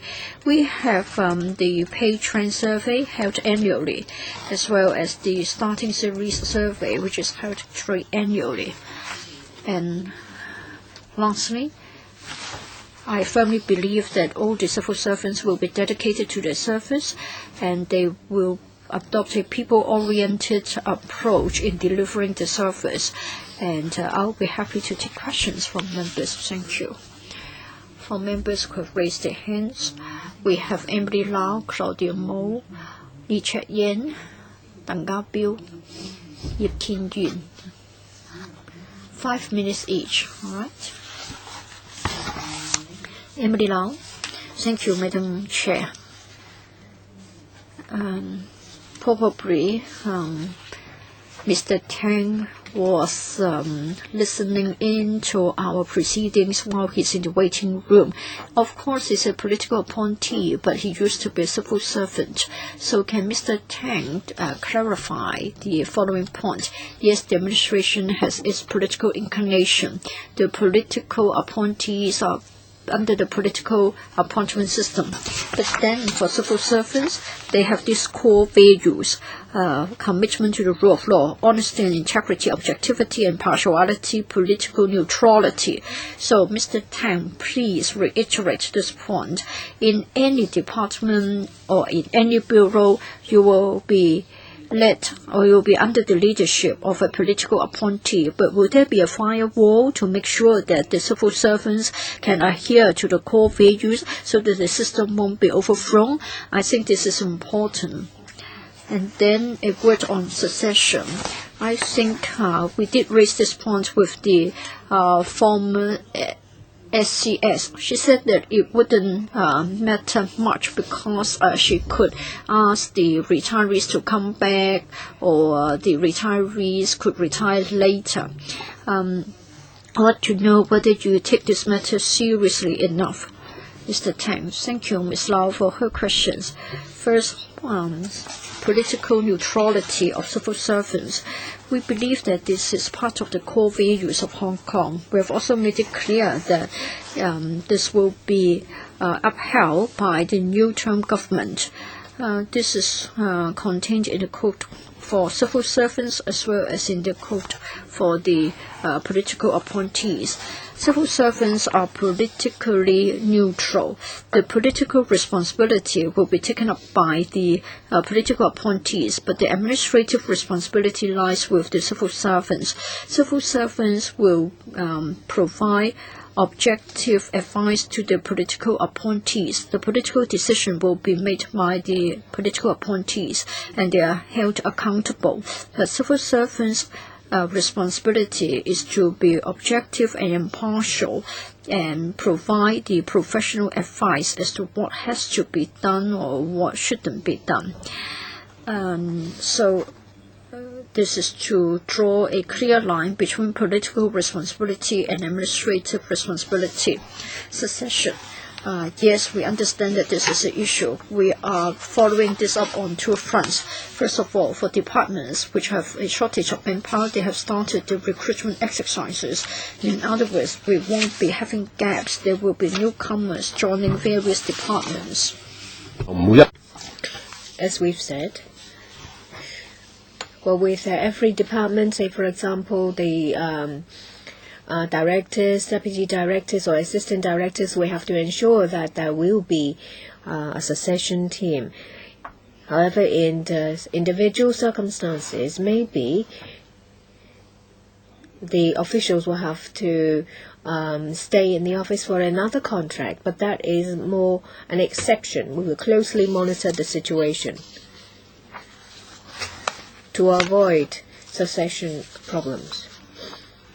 And Chairman, perhaps we will have an opportunity to have a detailed discussion about succession plans and also the gap. We're very concerned about this because we would like to see a good plan in the civil service instead of dealing with every situation like it is an exception. I heard from Mr. Xu Jinpo, that the CPU is a political tool. I would like to hear from the Secretary for the Civil Service. Civil servants, no matter how high-ranking you are not political tools. If they are used as a political tool, there are channels for them to lodge complaints. Is that right? For them to voice their protest. Is that right? I think there are some civil servants, particularly those working in the CPU and other government departments, that are quite puzzled in this regard. Let me clarify a point or two. It is also mentioned in the Civil Service Code. If they feel that they are embroiled in political issues, of course, depending on the rank of the civil servants, they can explain to the superior, voice the issue, and the permanent secretary will reflect the same to me.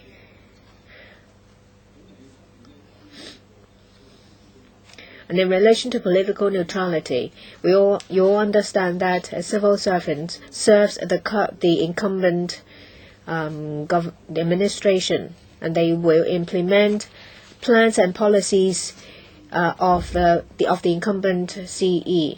Ms. Lau mentioned about succession plan. We're talking about a huge team in the administration.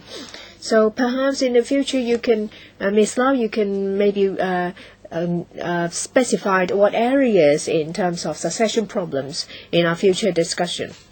Ms. Claudia Mo. Well, the governing team has been made out clearly that they are not politically neutral. Yes, that's right. But in certain circumstances, they have to sell their proposals and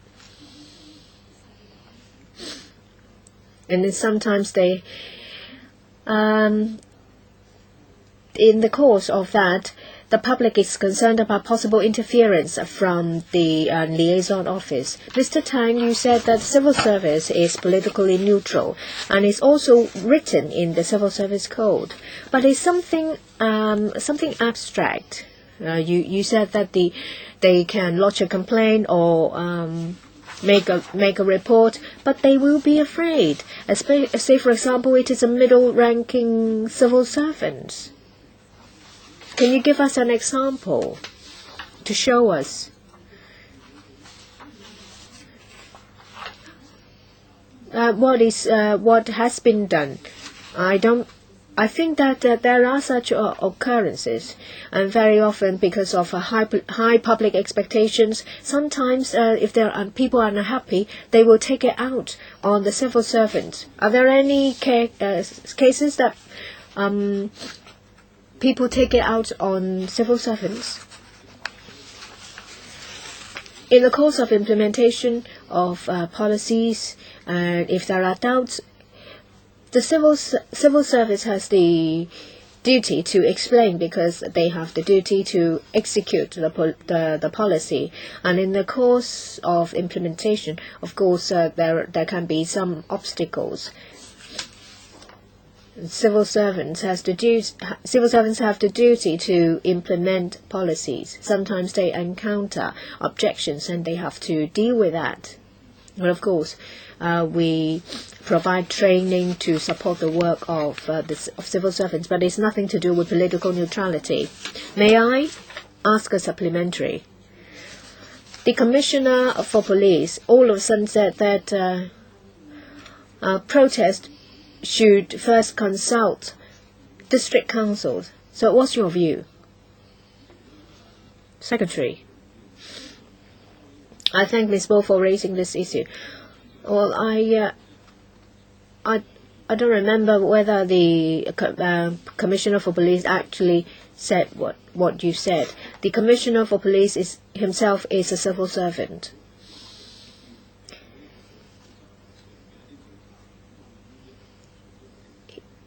He may propose a policy to be implemented in his department that will be separated. But if it is a policy on security, that is the job of the Secretary for Security, Mr. Lee Chek-yan.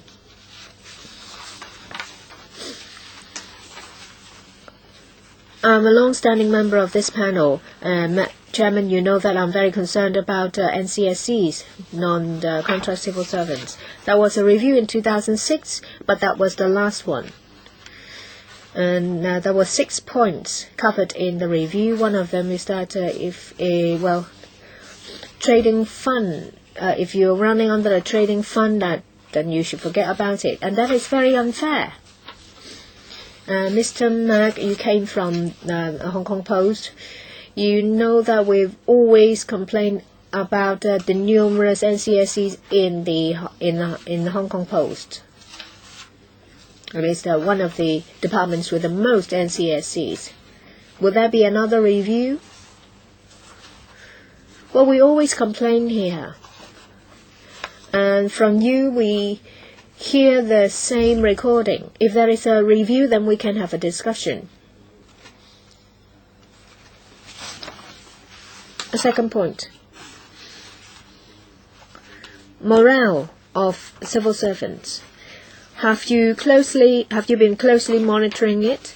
The CPU said that they will be the Central Propaganda Department and also the Central Organizational Department. So perhaps maybe the CSB will have nothing else to do, or just something trivial to do. So what impact does it have on the morale of the civil service? What I find scary is that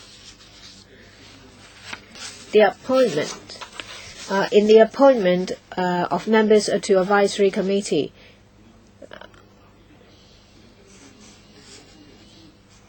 of course, they will. Civil service have come into contact with a lot of these people, and then they will have to inform Ms. Sophia Cow. And Well, what about the actual power? Have you clarified the respective terms of reference, the power of different bureaus and departments? What about the impact on the morale of the civil servants, of the civil service? With the new government coming into place, has it had any impact on the morale of the civil service? First, NCSCs. Next month, we will give a detailed paper on giving you the information.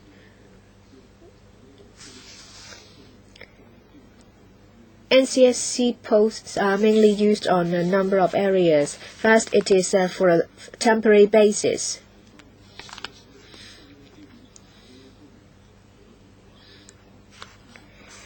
And there is no no one who have the expertise in the department, and also for public works. Of course, in the long run, we would like to have civil servants to take up the post. Every year, we approve resources for individual departments to create civil service posts to absorb the work.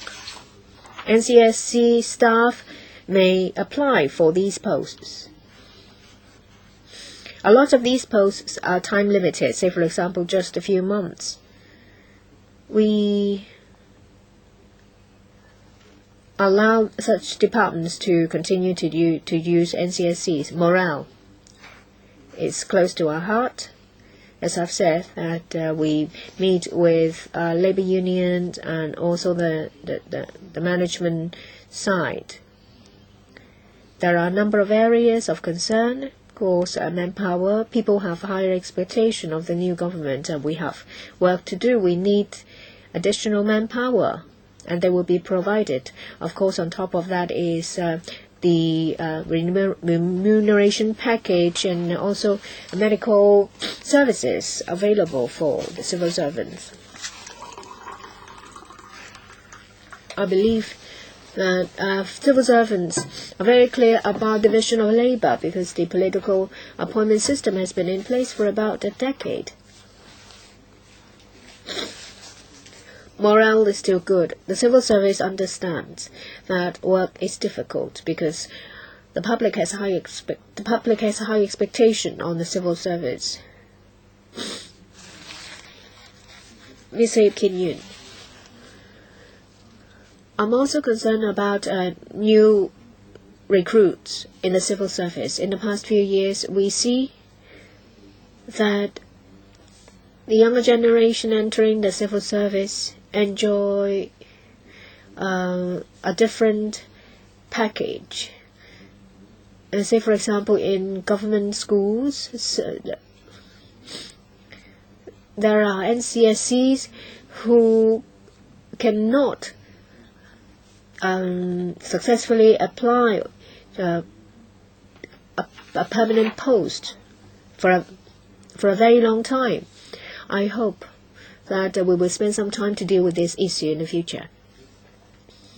Secretary, one of our objectives, as I said, is to ask departments to turn these long-term posts into permanent posts.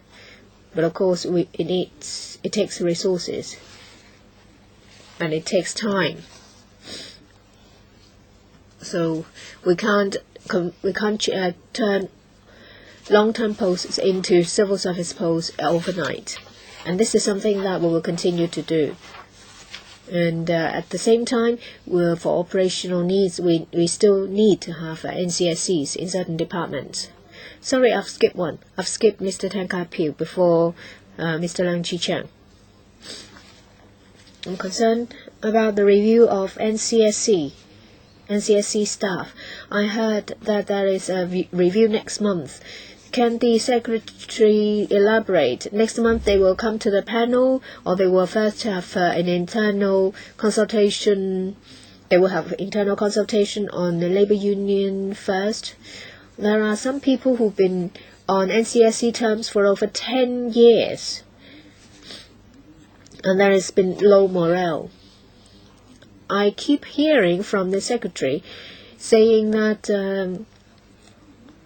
public has a higher expectation of the civil service, and they are constantly under pressure, which will have an impact on morale.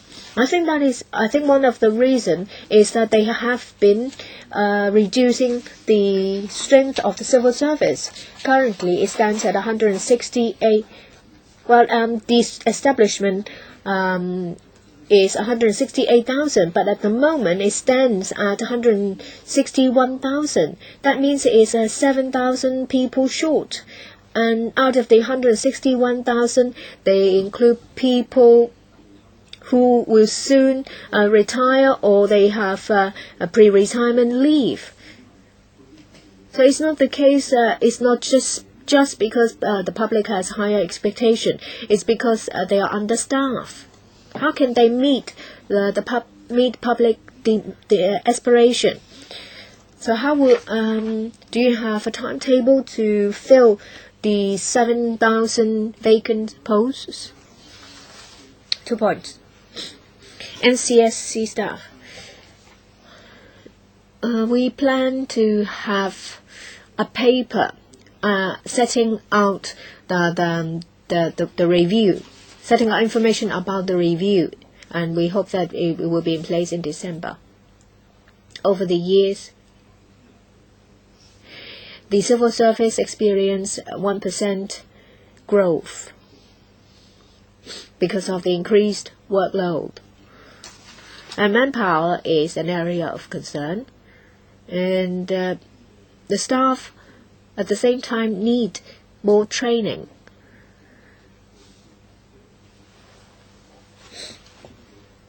To meet public aspirations, say for example how to better explain policies, how to more effectively implement policies, etc.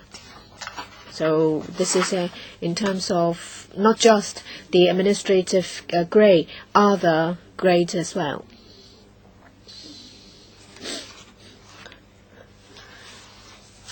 As it says on the paper, we have close to 117,000 as strength in the establishment.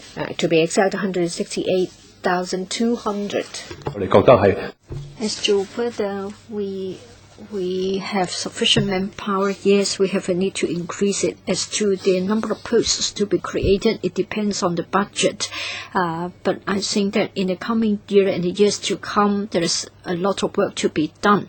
So to answer the members' question, we understand the issue, and when it is appropriate, we will increase the manpower. But in addition, I hope that the departments will see if there is any room for restructuring.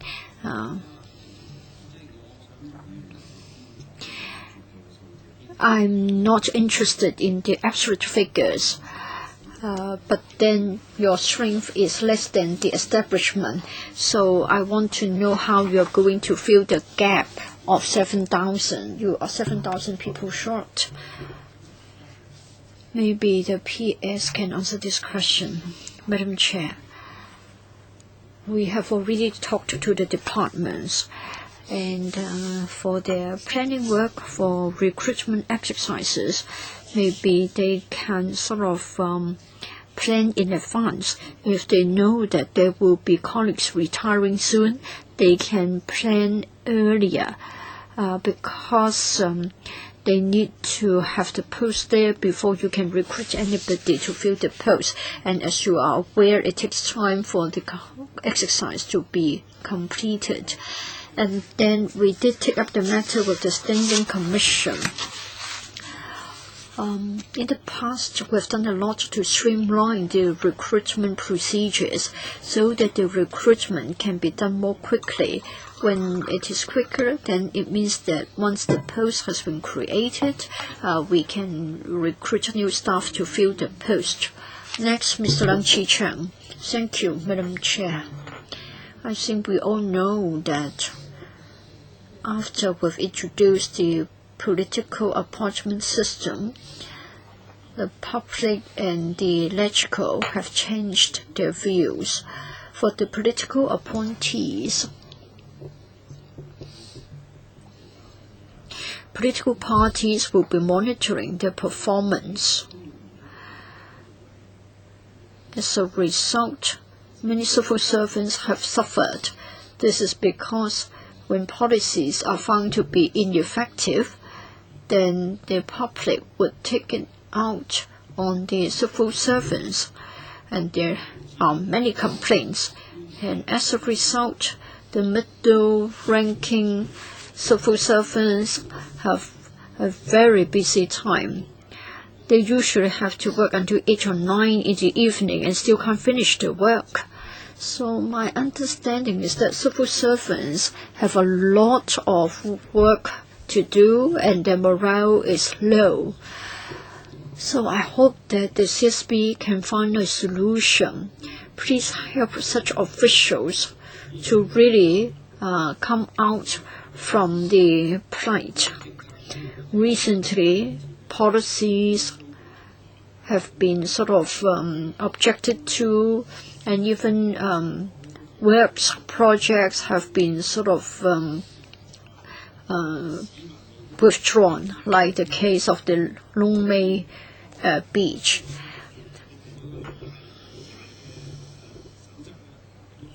You talked about the 6 core values.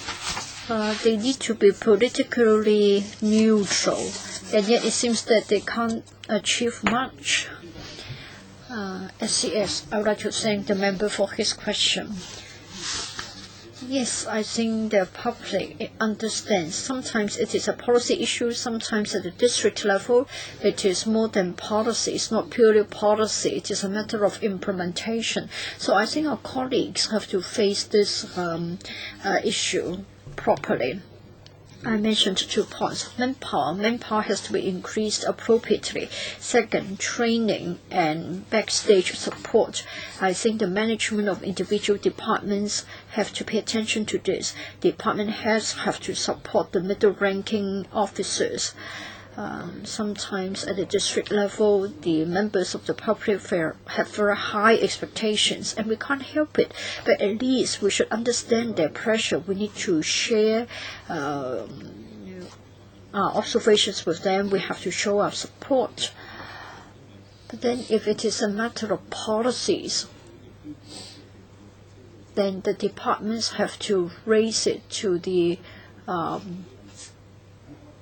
policy level. So we may have to make changes to the policies. So sometimes it's a matter of bottom up to feed input to the upper levels. The CE has also said that if civil servants have been wrongly criticized, unfairly criticized, then the political appointees have to come forward to support the civil servants. And then it is my turn, SCS. Political neutrality, you explained. You said that they have to provide objective and impartial advice, but still they have to support the government of the day. Like the Secretary for Commerce and Economic Development would like to lobby for support to expand the Disney park, and I think the Permanent Secretary also joined in the lobbying work. Yes,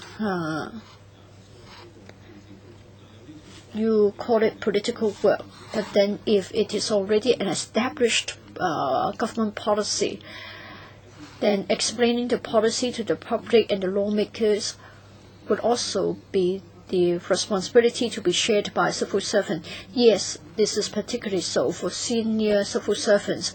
You have only got a dozen or so directors of bureaus. They just can't do the work all by themselves. Succession plans.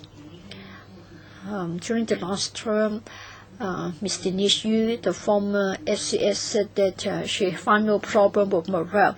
But recently, we have seen quick changes in the manpower, in the personnel deployment. Someone was on the post of the transport portfolio, and then very quickly she was transferred to another post. And then I think AOs have been found to believe in the government and go to take up other posts. Is it because the AO's package is not attractive enough?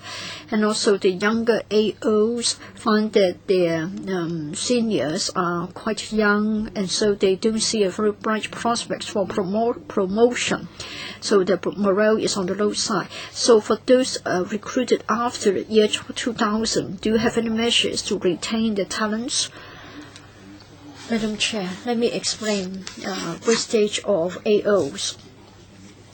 I don't see major changes in the past few years, but then in individual cases, certain officers may think that departing from the administration to take up another post is better. I think it's a personal choice. I don't see any problem with recruitment or retention. There's still many people who have put down their names to fight for the post. For newcomers, just like any other officers in professional grades, I think everybody is aware that the community's expectations are getting higher and higher. For new AOs, I've talked to them. They know that the pressure is huge, but then what is important is the support from your senior, from your supervisor. Sometimes the demand may not be reasonable, but then if the department thinks that the frontline officer or the middle-ranking officer has already handled the matter in the most reasonable way, then we need to show our support. I think that is most needed rather than changing the conditions or terms of service. You talked about the case of an AO becoming the commissioner for transport for a very short period of time, and then she was outposted.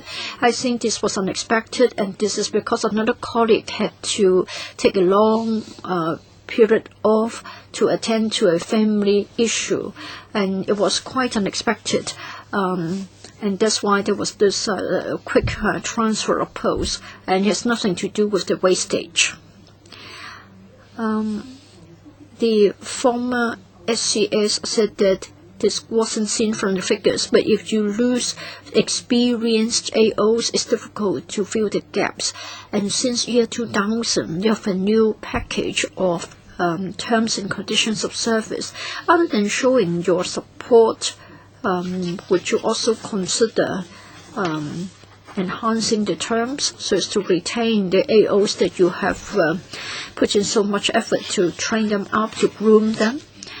Madam Chair, experienced officers who would like to leave will be asked by us to find out why they would like to leave, so that we can find out whether there is anything wrong with the system. As to whether it will become a trend, we hope that it won't, and for the time being, we don't see a trend. Yes, of course, we are aware of a number of cases involving faces familiar to the public, but they are still the minority who still be watching the terms and conditions of service. AOs are very important for our government, but then terms and conditions of service cannot just apply to the AOs. They have to be applied across the board. Thank you. Next, Mr. Chair Wai-chin. Thank you, Madam Chair. High quality and efficient civil service will be very important. So we need to find ways to make sure that we have capable and experienced people joining the civil service. I'm concerned about training to make sure that succession would not be a problem and it can be carried out more smoothly. In year 2007, we resumed the recruitment of new civil servants. I want to talk about the case of the professional grades. My understanding is that in the past, for those who like to become civil servants, they might not be totally inexperienced. And when they join the civil service as experienced officers,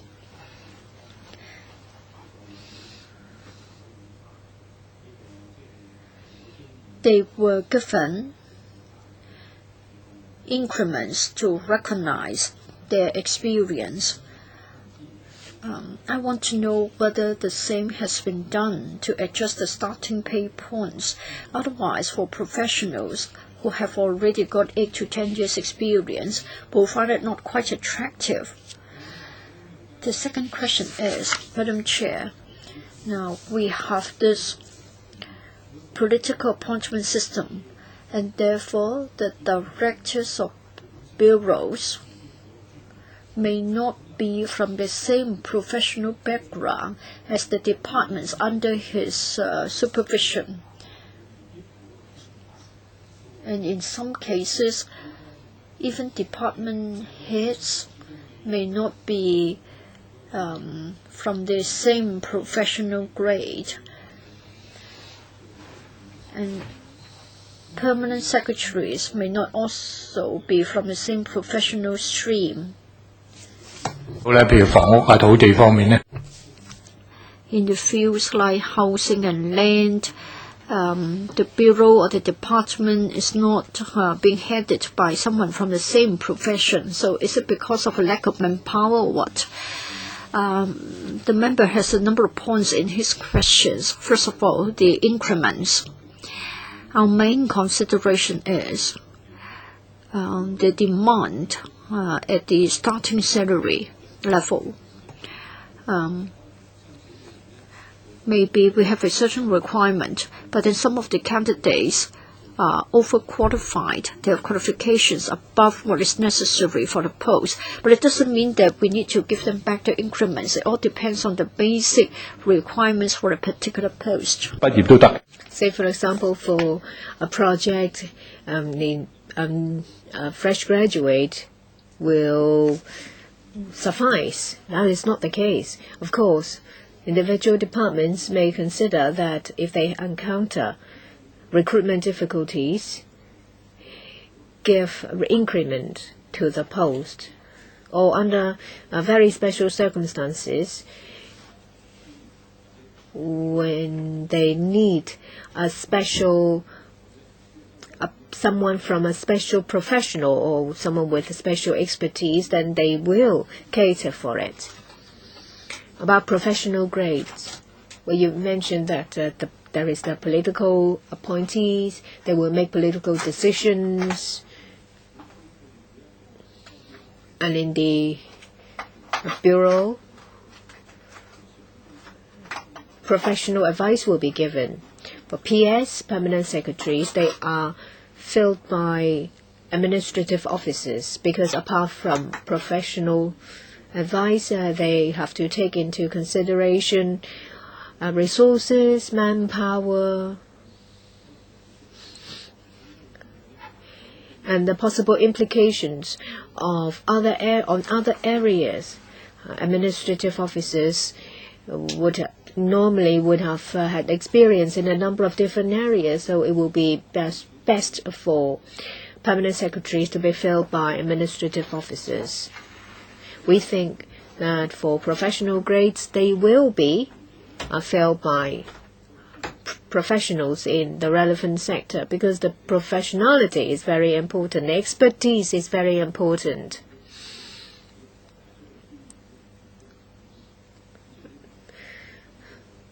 The advice they give is very important, and that is actually a division of labor, but they complement one another. Second round, Ms. Emily Lau, 3 minutes only. Just now, well, I heard from members that civil servants have been suffering in districts. Yes, that's of course, and with the administration have to improve on their governance. And the same goes. I think the Electrical Complaints Division is also suffering. Previously, the Secretary for the Civil Service was a civil servant. And has the post been deleted? And are some work previously taken up by the civil servant, which is the head of the civil service, not taken up? Are there? So, say, for example, has there been any improvement on discipline services? For the second point, I would defer to the permanent secretary. For the first point, the head of the civil service. If a civil servant think that there are problems involving a possible breach of the civil service code, of course, you will have to report to the superior. And when it reaches the permanent secretary, then it will be reflected to me. I may be a political appointee, but one of my duties is to manage and take care of the civil service. And of course, if there are any problems, I will reflect the same to the CS4A or the CE. So you haven't answered me. Are you the head of the civil service? Well, he said it's him, but he's the political appointee. But the head of the civil service is not actually a post. Yes, there is no such post as the head. That is the head of the civil service.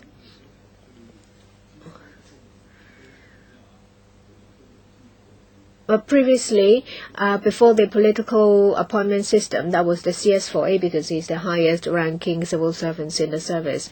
But now, it's different. D8, the permanent secretary, will be the most experienced. Miss Lau? Well, that was the time before the political appointment system. The highest ranking civil servants was the CS4A, but now the CS4A is a political appointee. So it's now the secretary, Mr. Tang, who is the most experienced, is the highest ranking civil servant. But he's not a civil servant. But he can go back to be a civil servant. Are you a civil servant? Well, there is no post that is the head of civil servants. I think he's neither fish nor flesh. I think it's the special circumstances requiring special measures. This post is to be the person filling this post is to be selected from the civil service, and the person does not necessarily have to leave the civil service immediately. And after leaving the political team, the person can go back and join the civil service. Then you have a dual capacity. You're a double agent. And what about ethnicities? Ethnic minorities would like to join discipline services. When it comes to ethnic minorities, I think when joining the civil service, the biggest hurdle, I believe, is Chinese. Of course, when it comes to recruitment, it depends on the post. The current Chinese and English requirements are set down in accordance with the operational needs of the post. We understand.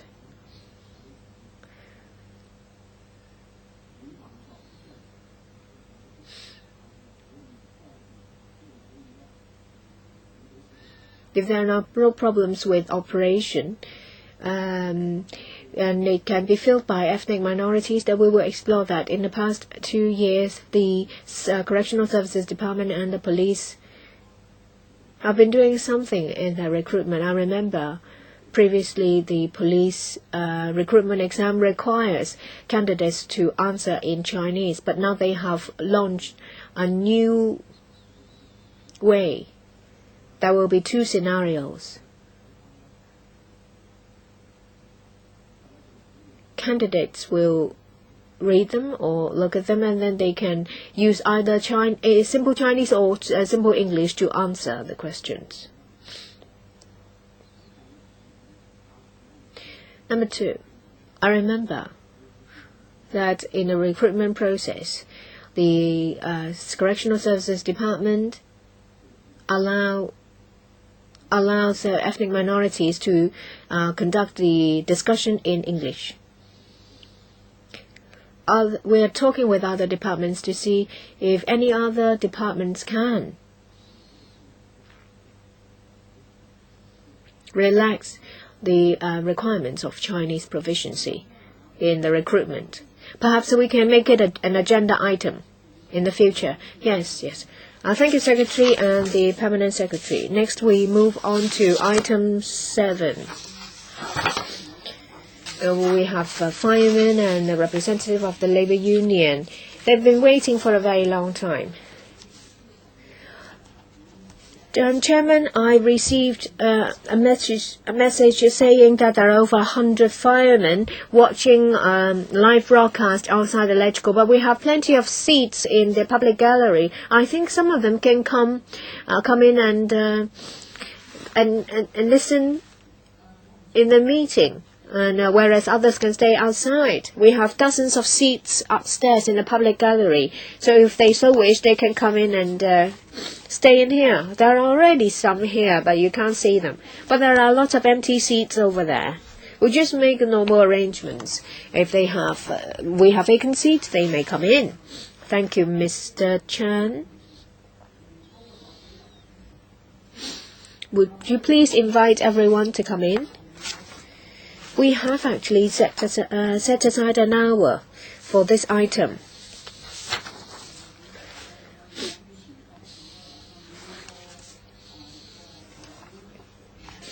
Every deputation will be given 4 minutes to speak, and we will invite them to speak once they have settled.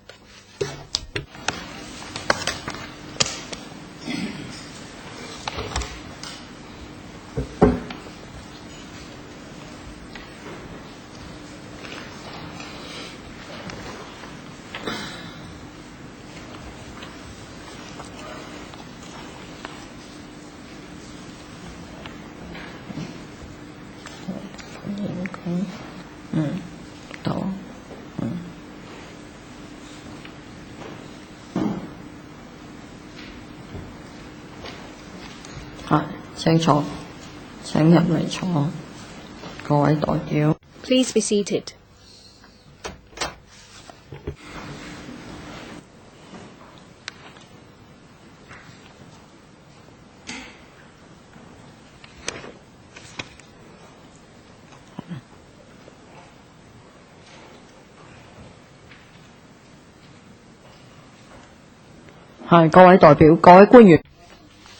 Officials, representatives, thank you for attending.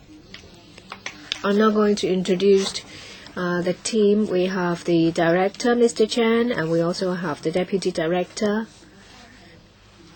And also we have the secretary for the civil service. And I'm not going to introduce the deputations. I will do so later. But for the deputations, if necessary, you may wear the earpiece, and you will choose the channel. 0 is floor, 1 Cantonese, 2 English. I will now first ask the administration to give a presentation, no more than 4 minutes, and I will defer to the deputations. I will be very brief. You understand that there are conditioned hours of work of the civil service.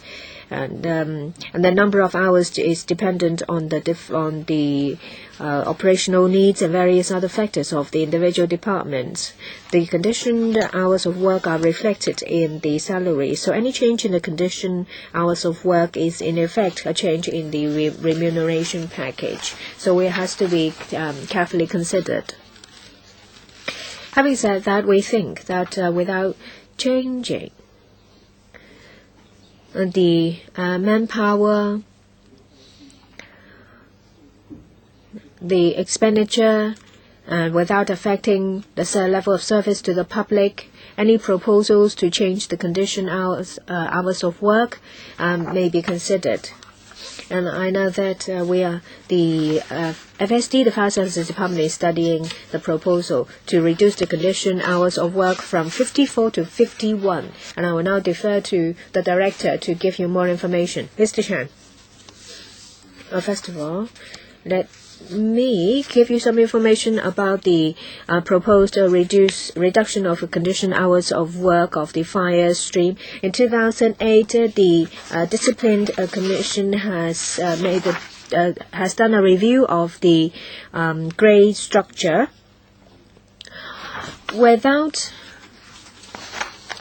Well, subject to the 3 prerequisites, the FSD fire stream will study the change in the conditioned hours of work. At the beginning of this year, the department has carefully considered the proposal and proposed a new 5-1 proposal. That is, the reduction from 54 hours to 51 hours. And this is also subject to the 3 prerequisites. Well, based on recent operational requirements and also the enhancements of fire appliances and also the vehicles and some deployment measures, we have worked out this new 5-1 proposal.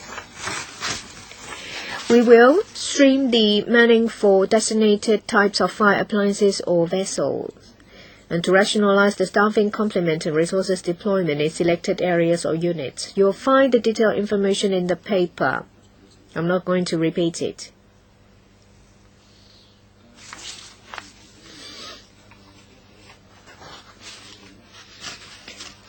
In the proposal put forward by the department, an important feature is that one staff member will be taken off certain types of fire appliances or vessels. We believe that even with a reduction, all equipment and devices can be just as effectively deployed, and it will not have any impact on the safety of firemen. But in order to allay concerns of some frontline staff, the department will change the deployment guidelines in the pilot implementation of the 5-1 proposal. 5 fire engines and 1 ambulance will be dispatched to the scene. So an additional 1 fire engine will be dispatched. We have also taken up the flexible deployment when we receive a report of fire. We will have an additional fire engine on top of for 2 calls and for 1 scene.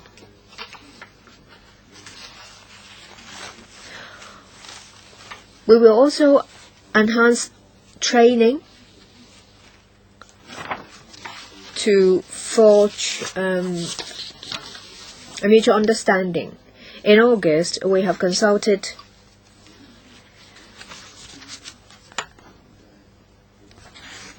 6,300 members responsible for,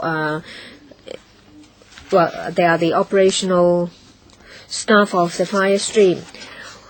We have a high response rate of about 91.4%. Half of the respondents support to the proposal. And out of the 3 staff associations, the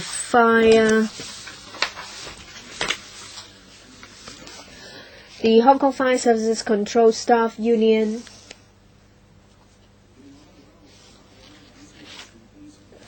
and another staff association indicated support. There is also a concerned group, and they have said that they would like this proposal to be implemented as soon as possible. And in relation to the 321 implementation details, we continue to liaise with the relevant staff association and union, aiming at improving it. We hope that with the approval of the administration, we can put it into a pilot scheme, and in the process, we will closely monitor the response of the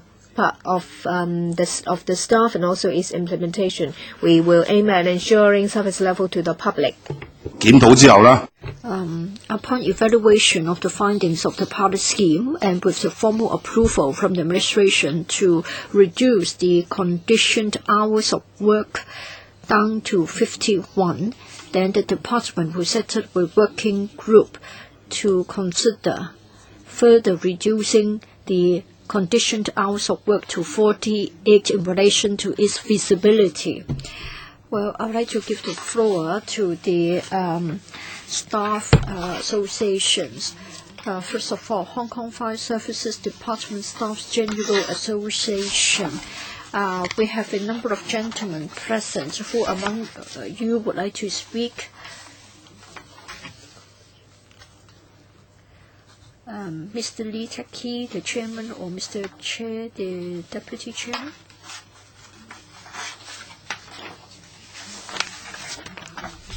I've been reminded by the clerk to follow the order that they put in their acceptance of invitation to come. So first of all, the representatives from a concerned group about the conditioned hours of the FSD. Thank you, Madam Chair. We are grateful to the panel for giving us this opportunity to speak so that the concerned group can share with you the views of the colleagues. In relation to the conditioned hours of work of the operational staff in the FSD, in the past year or so, time and again, there were a number of meetings between the management and the staff, but we didn't have any progress. There are still a lot of differences in our opinions.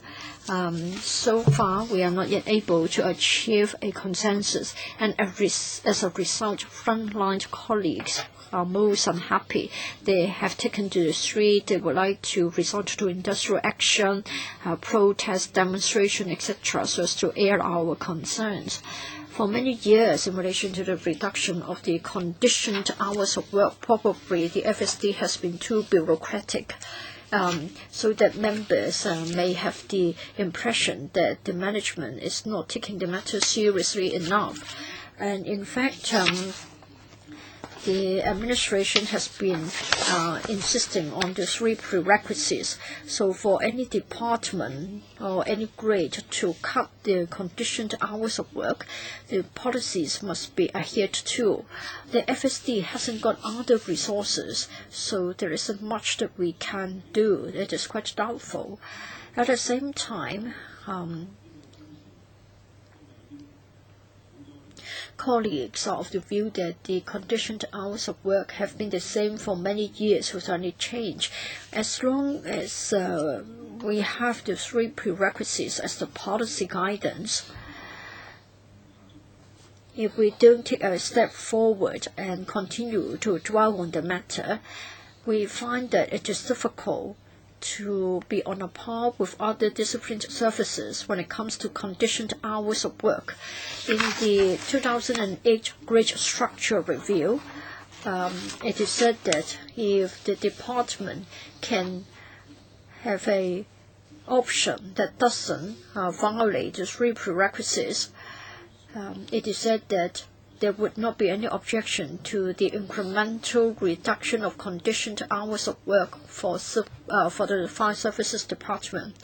Now, 2 options have been prepared, and we have a one-man, one-vote system, which is very democratic to collect the views of the colleagues. In the past, when the former proposal was offered, the majority of our colleagues objected to it, and so it was vetoed. Later on, it has been refined. It is now the new 551 proposal. Again, it was put to the vote on a one-man, one-vote basis. The result is that the majority of the colleagues are in support. Yes, for the new 51 proposal, it is yet to bring us on a par with other disciplined services, but in the absence of other alternatives, for the time being, colleagues are willing to accept the offer. We hope that in future, through dialogues, we are still able to get fairness so that we have new conditioned hours of work. So what we want to do is to expedite the early implementation of the new 51 proposal. In this way, we can sort of deal with the dissatisfaction among members, which has been going on for a long time. We encourage the management and the staff to continue to look into the feasibility of solving the problem. Thank you, Mr. Locke. Next, we have the Hong Kong Fire Services Department Staff General Association. Mr. Lee or Mr. Chair? I'm surnamed Lee. So, Chairman Lee, you would like to speak on behalf of your association? Thank you, Madam Chair. Thank you for your concern in this matter. This matter cannot be resolved internally. We have to come to this panel to have an open discussion. This is most regrettable. Hong Kong is undergoing rapid development. Things are changing rapidly. The expectation of the public in relation to our service is getting higher and higher. We are dedicated to our professional work, and we have been moving with the times. We fight fire, we carry out rescue, among a lot of other tasks. What we want to do is to ask the FSD to come up with a timetable and a route map concerning the conditioned hours of work. But for 20 years, we haven't had any progress. We believe that the FSD unilaterally come forward with this transitional proposal. This is controversial. This is a new 51 proposal. They have to cut a lot the frontline staff members. In other words, 95% of us will be affected. Frontline officers means firemen who have to go to the fire scene to fight a fire, to put out the fire. It is very important to safeguard public safety. If we have a shortage of manpower, it means we can't operate normally. In addition, the management of the FSD has said that 2/3 of the staff are in support of the new 51 proposal. I think they are mixing things up. In fact, there are 3 groups of stakeholders for those having 54 hours, and most of them are frontline officers. There are 5,043 of them, and then we have another group, officers. There are only 498 of them, and then the others are the controllers, only 87 of them. The last 2 groups have less than 600 staff members. For frontline firemen, who number 5,043, it is said that that is a group of stakeholders, and then the last 2 groups are 2 groups of stakeholders. They are given the same weight. I hope the proposal can be amended. Please do not reduce the number of frontline officers. We did make such a suggestion, but then without further discussion, it is said that it is not feasible, it would not be considered. It has been dismissed. So the confrontation has escalated. At the same time, when we reduce the conditioned hours of work, we're supposed to increase manpower. But then the FSD has said that we must reduce the frontline firemen before we can achieve a cut in the conditioned hours of work. It is not acceptable. All advanced economies would have performance pledge so as to improve the efficiency. Most of the departments carry out work and in an administrative nature. For us, we are talking about life and limbs and property. Therefore, the size of our manpower pool will affect our efficiency, and it will also have a direct bearing on public safety and property. Therefore, reducing the number of frontline firemen would mean that we have to lower the efficiency of firefighting. It is most irresponsible. Moreover, the FSD has always mixed up conditioned hours of work and the shift system, and the administration has always said that we need to abide by the 3 prerequisites. But then the prerequisites are outdated. If the administration is still obstinate, and if it turns a blind eye to the aspirations of the firemen, the confrontation and the conflict would only escalate at the expense of public safety. I hope you will help us so that we can have fairness, so that we have 48 hours as our conditioned hours of work per week. Thank you. For members of the public who are in attendance in the public gallery, please keep your order and keep quiet. Next, Mr. Men Chiu Feng from the Hong Kong Fire Services Officers Association. Well, for our conditioned hours of work is 54, and it is the longest among all the disciplined services. We suggest that we should gradually reduce the conditioned hours of work of the operational staff in the 5 stream of the FSD. Yes, we have the 3 prerequisites. I understand that we can't overnight jump to 40 hours as the conditioned hours of work.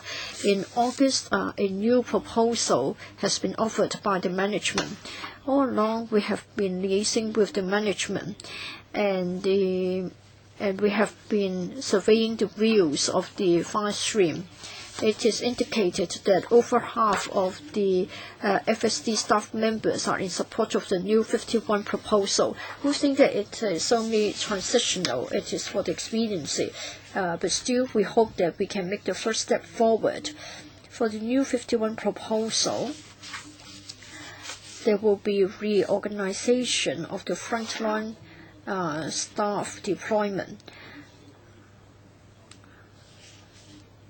I think we should re-examine the firefighting procedures, and we should enhance the training. On-site commander should also make the right deployment of manpower and equipment so that we can effectively put out the fire.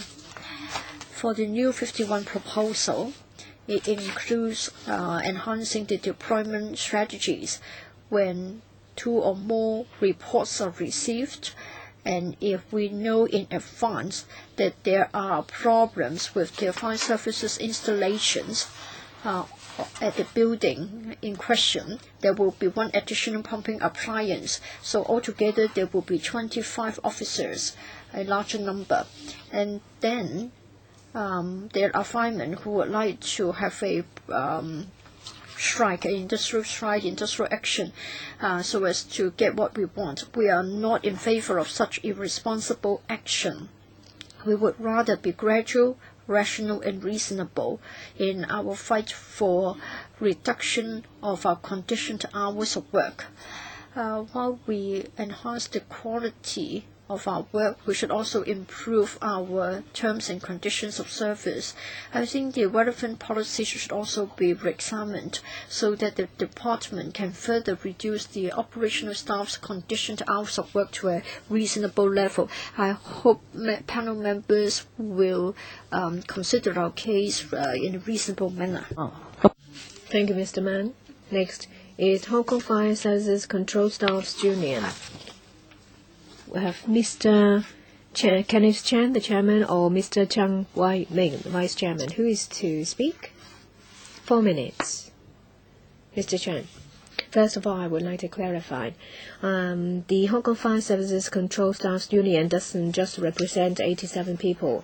For the dispatch and communication, we have over 270 staff members. It's just that it affects 87 posts. They are in relation to the airport posts and also the mobile command unit. We support the general direction of reduction of conditioned hours of work. Hong Kong firemen, compared to other discipline services of firemen overseas, work longer hours. We have full justification to ask for a reduction in conditioned hours of work. The proposal put forward by the department is to reduce one of the post in the rescue at the airport.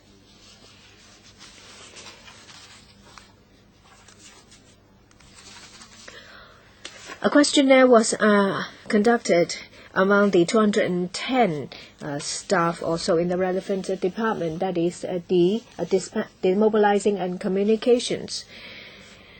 And the answer shows that we have great concern. Say, for example, in the airport rescue command post, can they really make sure that the levels of service will not be affected? One of the 3 prerequisites is to maintain the same level of service to the public. With a smaller staff, if we are to provide the same level of service, the experience of the staff is even more important. So we need to have enhanced training for standby staff or also frontline staff of the airport rescue vehicle or airport rescue command post. The reduction is from 4 people to 3 people. Well, that should be a priority. So we hope that the redeployment should be in place, and mobile command units should be in place to provide all timely and appropriate support. A working group has been put in place in the mobilizing and communications unit. We will closely monitor the progress of the working group to ensure that with the reduction in condition of hours, the airport rescue unit will not in any way suffer. In general, we agree with the reduction of condition of hours proposal put forward by the department. We hope that there will be a review on deployment and re-engineering. We will closely liaison with the department to have the reduction in condition of hours without affecting us. All 4 deputations have spoken. We have 4 members, Emily, Lau, Lee Cheuk-yan, Leung Kwok-kong, and myself in the first round, 5 minutes each. We also have Mr. Tan Ka-biu. Ms. Lau? This is once again being discussed in the panel. My ward office has received complaint, and I have given them a reply. And as I've said, that apart from those sitting here, there are lots of people listening to a live broadcast outside. They are very concerned and they expect a good answer.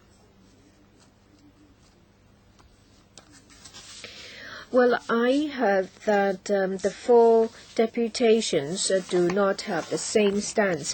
In paragraph 12, it says that a comprehensive opinion survey was conducted by the department in August this year, and then they come up with a new 5-1 proposal. And it is said that 51.9% of the respondents supported, whereas 29.6% of the respondents did not support the proposal. I'd like to hear from the department. Of course, you can't have the 100% support. Well, there are different stands of the different labor unions, and they mention about the 3 prerequisites. That is, that they should be cost neutral, and there should not be additional cost to manpower, and same level of service is to be maintained. Some deputations propose a change to these 3 prerequisites. Are they to apply to all discipline services or just on the staff of the FSD? In NSA, it talks about the conditioned hours of work per week. You see, it's very unfair to the Fire Services Department because it's 48 hours for the police, 48 for correctional services, 48 for custom and excise, and 44 for the immigration. Well, I don't know whether how far away they live from the border, and 44 of the government flying service. And the highest conditioned number of hours of the FSD is 54. I would like to get some answers. There are a number of questions. They can pick and choose. So the difference in opinions, perhaps I will ask the deputations to speak. And about the 3 prerequisites, I will defer to the department.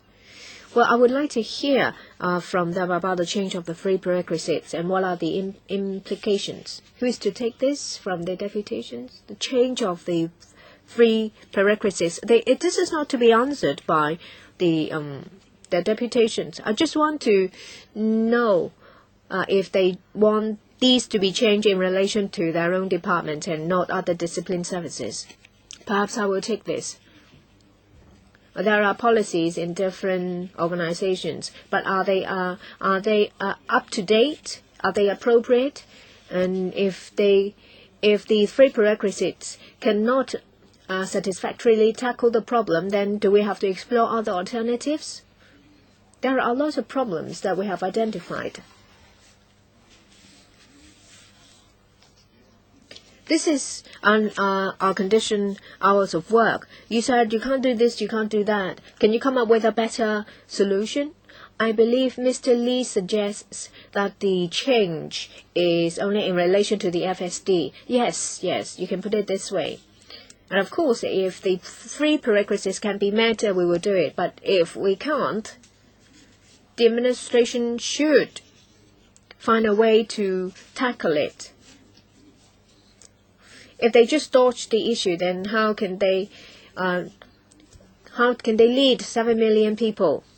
Yes, I would like to hear from the department on this point, and also the longer conditioned hours of work compared to other discipline services. Well, as I've said, there is no uniform conditioned hours of work.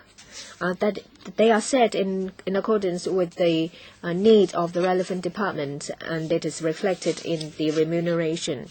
And as I've said, the three prerequisites are very important. If there is a change, it will have far-reaching implications.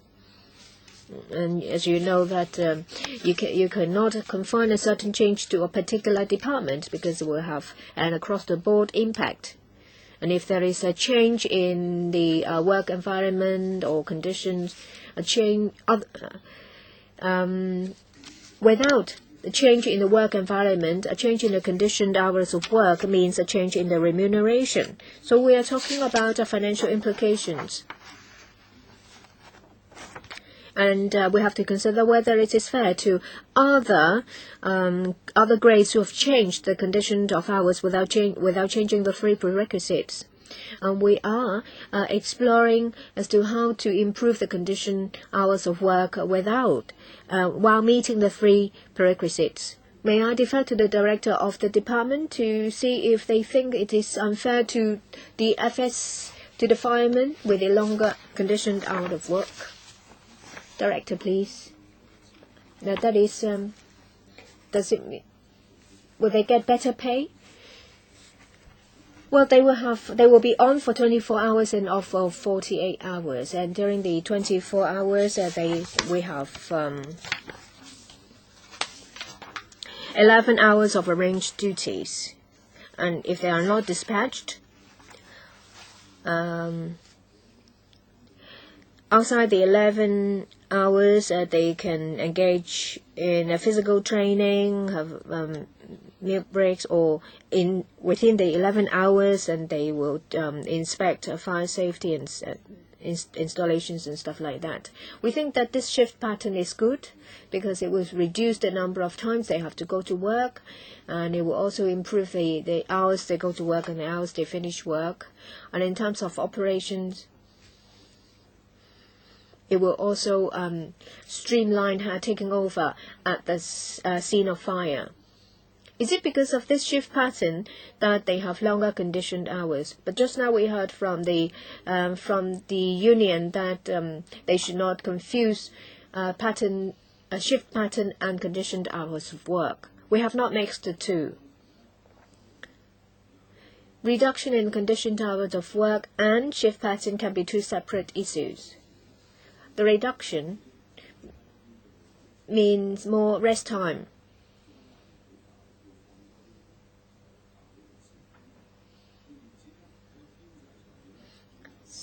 So they will have to increase manpower in terms of establishment. If we are to reduce the conditioned hours of work to, say, 51, without the three prerequisites, we will need 300 additional posts. If it's reduced to 48 hours, we will need an additional 700 posts. Shift pattern. If we use shorter shifts, fewer hours in a shift, it will not reduce the number of hours. It's just that the shift pattern is changed. And the standby time when they're on duty will be shorter. May I ask, if it's reduced to 51 or 48, you still want to keep the shift pattern to 48 hours on? Is that right? Our current proposal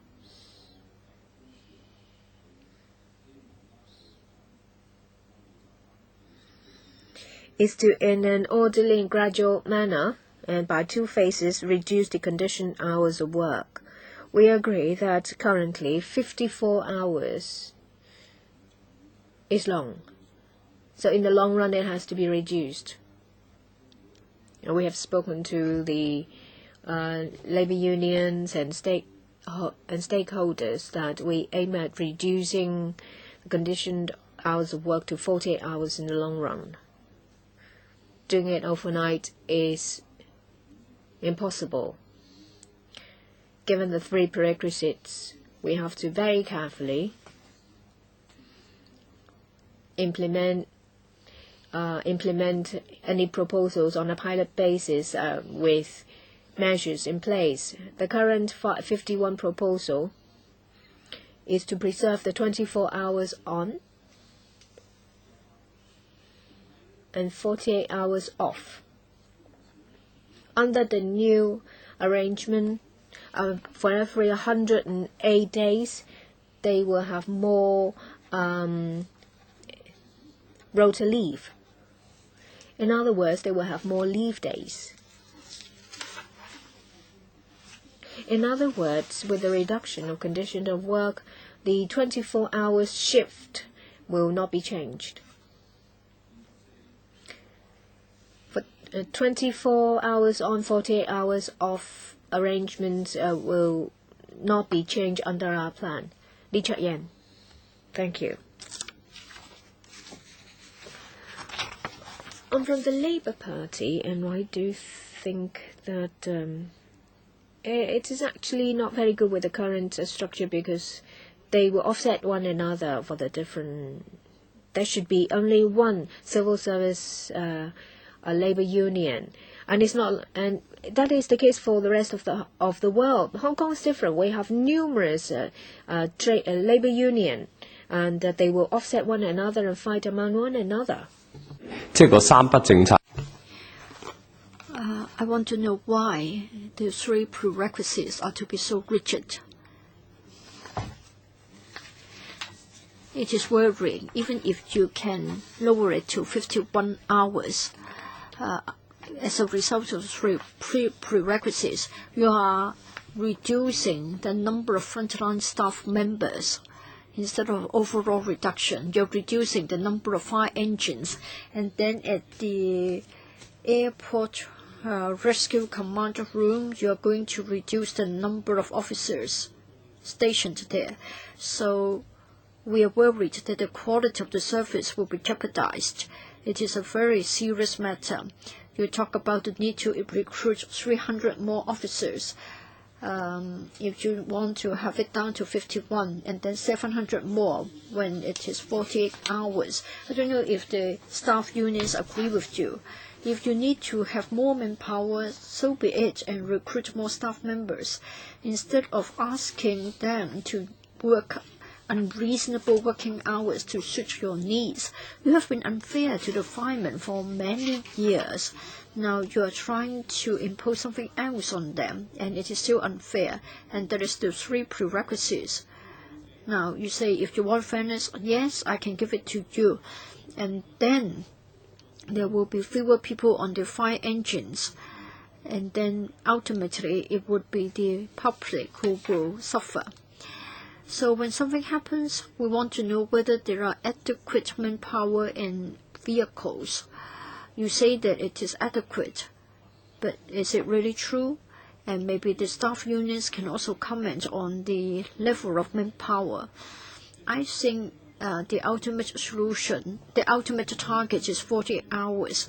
It is just like universal suffrage in Hong Kong. It is said that that will be the ultimate goal. But please also give us the timetable and the route map. Otherwise, you give them 51 hours. Then we don't know when we will eventually get 48 hours. In case of negotiation, I would suggest to the staff unions to have a package so that you know when you have 51 and when you have 48. Just like in the case of universal suffrage, we know when we have the universal suffrage. So timetable and also the three prerequisites will mean that despite getting 51 hours, it will be at the expense of quality. Director, let me first deal with the question of quality. Allow me to clarify this point. In relation to the response to emergency, we never do it on a head count basis. For example, if there is an emergency call, then we will look at the number of fire engines. If we have a case of somebody trapped in the lift, it will be a light rescue unit. And then a major pump for another sort of incident, and then building fire, 4 engines and 1 ambulance. I think you know that our colleagues have been in the field for decades. On the site, at the scene, if they think that they are not having the capacity, they will ask for additional help. Then we will be deploying an additional fire engine. This is because at alarm 1, then we will have a platform, major pump, and then other appliances. In other words, we have 4 teams of firemen. In other words, we want to find out whether the 4 teams can discharge the duties at the scene. Like a major pump, it is responsible for providing the water, for laying the hose, and then provide support to the firefighting exercise. For the light rescue unit, for breaking open, and also allowing those with the equipment to enter the fire scene.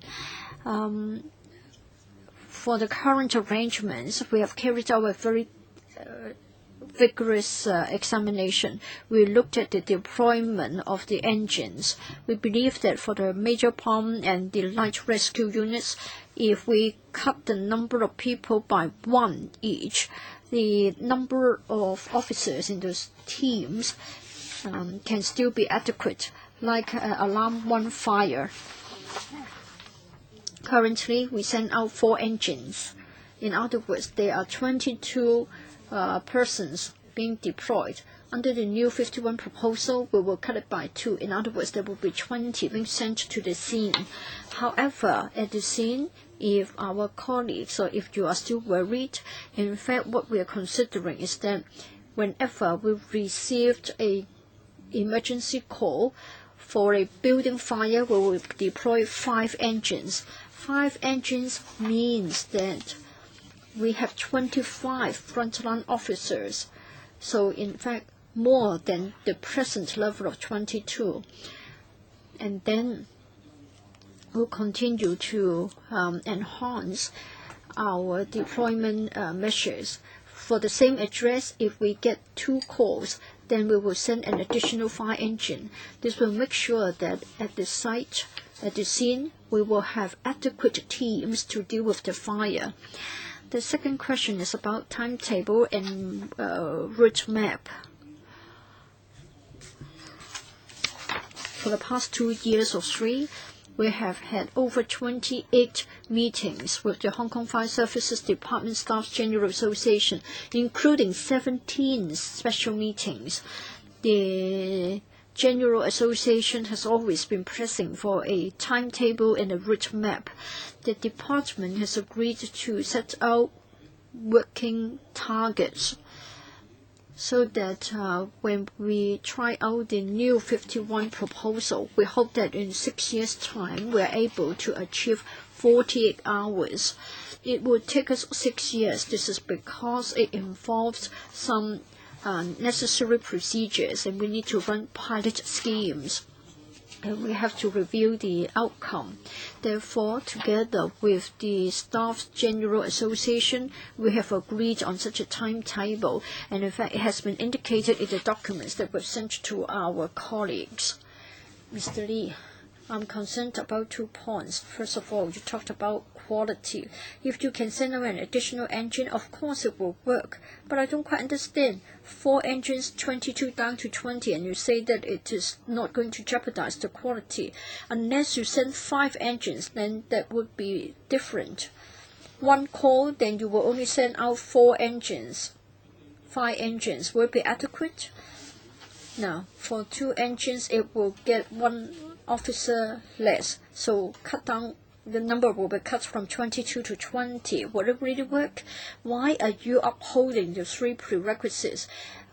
Even if you want to have 51 hours, you can still recruit new staff members. Why are you jeopardizing the quality of service? And then a question from the staff unions. I'm sort of acting like a mediator. They say that after 51 hours, they will have to wait for 6 years before they get 48 hours. They said that they need to run it on a pilot scheme. How long would it take? 1 year. Review 1 year. And then in the 3rd year, we can have it. So I haven't talked to you. I don't know what is your response. But at least if we have a timetable and a route map, now we have the 6-year timetable being offered here for the new 51 proposal. What do you think? I think it's a very important question. So to allow for continuity, despite the overrun of time, I would like to ask the director to answer Mr. Lee's question. Mr. Lee is concerned as to why we are having fewer fire engines and still it seems that it will still work. This is because in the past decade or so, we have had a lot of improvements concerning our equipment. Our equipment has been lighter in weight, and our engines, fire engines, are of stronger horsepower, and the equipment is more of the electronic type, and our braking equipment are hydraulic in terms of the approach. So the physical strength needed is smaller than before. Moreover, our urban design is such that the fire engines are more numerous than before. In other words, it's not as difficult as before to get a water supply. And then for new buildings, there are more fire services installations. In other words, fewer people have to go up a building via the rear staircase. And for our professional training, we have already strengthened our professional training so that our firemen are more capable in putting out fire on the site. So by re-engineering the process, we are able to maintain the efficiency of our rescue work. As to the question of the pilot scheme, we did talk to the staff unions. If we want to try out any scheme, first of all, we need to have a pilot scheme. And in other words, we'll be selecting certain units to have a pilot trial. And then we have a full trial. From pilot trial to full trial, there will be 2 different steps. In other words, it will take more or less 6 years' time. We hope that at the end of 6 years, we can confirm that we are able to achieve 40 hours. Mr. Leung Kwok Hong. A lot of theories have been put forward. You said that you have invested a lot, and so you won't need that much manpower. And then you said that if I'm worried, you can send 5 engines. Are you crazy? If the first one is true, then the second one can't stand you cut from 22 to 20, and then you say that if we think that it's not adequate, you will give 25. What sort of logic are you putting forward? Don't you think that we are fools? It is like going to a wet market and you have a bargain with us. I think you are professional, so I really want to ask this question. Are you kidding us? Now you say that you would insist of cutting from 22 to 20, but if we think it's not adequate, you will have 5 and then you have more people. What sort of things, what are you talking about? And then there's 3 prerequisites. Since C.Y. Leung took office, all bureaus and departments are saying that all the bureaus would need an additional D1 officer. They don't have secretaries, they don't have computer terminals. But then we have got 5,000 people who haven't got any help. Do you have an apprentice system to help with the firefighting? Why don't you have the 3 prerequisites? You have got so much support and still you want to create more directorate posts. You want additional D1 posts for each bureau. I think you shouldn't create new posts.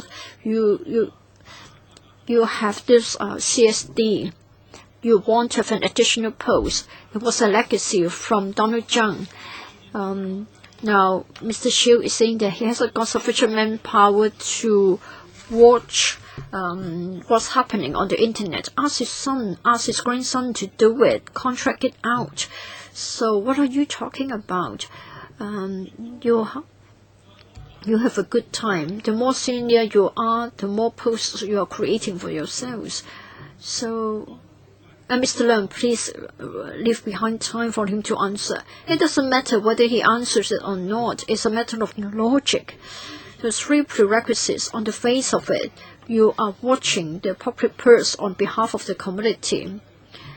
I think maybe C.Y. Leung should encounter an accident at the airport, but he should charter the flight. It should be he himself alone on the airplane. The rescue operation at sea moved the hearts of all the people of Hong Kong, but it's lucky that we're able to save so many lives. Do you want to wait for a major accident to happen before everybody cries and then you will change? Now your walkie-talkies don't work inside a building on fire. You are claiming lives. You need to treat people as human beings. You are still playing with the figures. 5,000 are saying that it is not going to work. The other 2 grades won't be affected, and that's why they would say yes. It is said that the industrial action would hurt life and limbs, and so they are not in favor. For over 20 years, they have been waiting for this, and yet you are making them to wait for another 6 years. 51 proposal. I think they would like to have 3 8-hour shifts. They can't get it. Now, 5-1. In fact, it is 51 hours. Madam Chair, you used to be a civil servant. For civil servants to find that they have more perks and benefits for the senior and fewer for the junior, I think it was commonly seen, and that's why we have Mak Cai Bong's case. Now, you say that we must abide by the 3 prerequisites: cost neutrality, no additional manpower, maintaining the same level of service to the public. I think it's just like the Merchant of Venice. That is, Shylock demands a pound of flesh, and yet you can't. And then there's the question of the getting a drop of blood. Would you ask the same of the senior officials? We always ask them to attend luncheon meetings, but they said they're otherwise engaged. Mr. Leung, your time's up. No, I have no question. It's only a waste of time.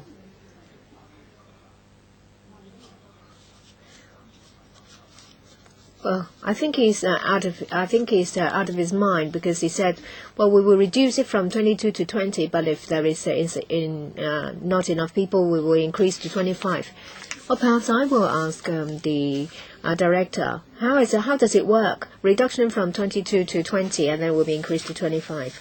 We're talking about major pumps and light rescue units, and we propose it to be reduced to 5 people. That is in relation to the enhancement of efficiency and of appliances, and the efficiency of the appliances of the fire service. We think that 5 people can sufficiently and effectively man the 2 vehicles for its operation. You talk about the other arrangements of sending 1 more fire engine. We have taken into account concerns of some people that there are 2 people less at the scene. So at the beginning of the pilot scheme, we will dispatch 1 more engine. This is to allay concerns. Chairman, to cut it short. So if you tried it and it needs 25 people, then you will have violated you cannot meet the 3 prerequisites. You will have to have 1 more team of people. What may I clarify? The 5th engine, the 5th fire engine.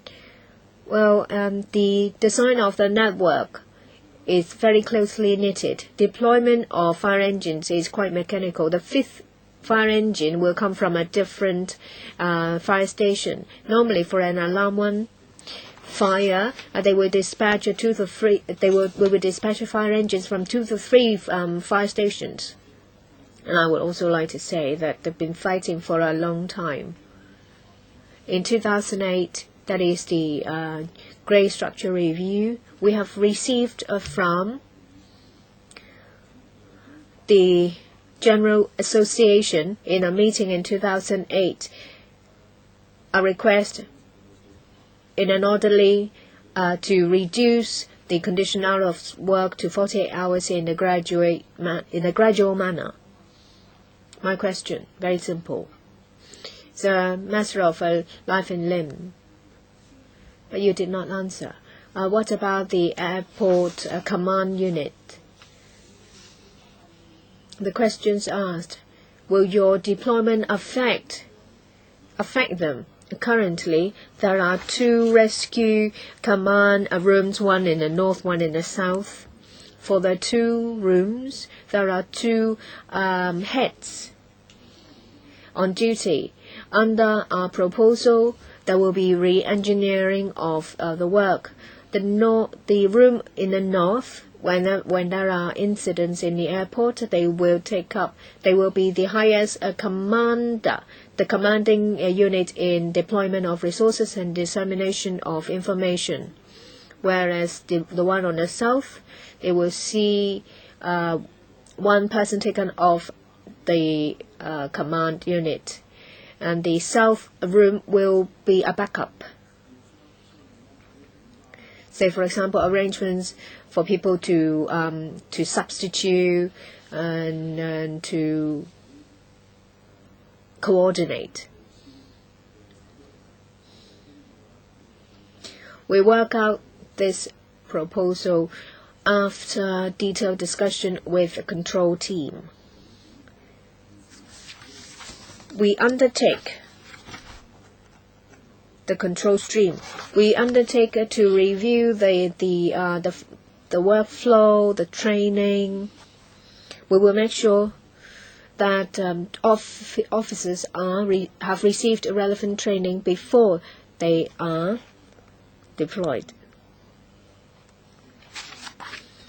Well, I think that the 3 prerequisites have been in place, tying people's hands for a very long time. I think they should not be there, because it will have a negative impact on morale.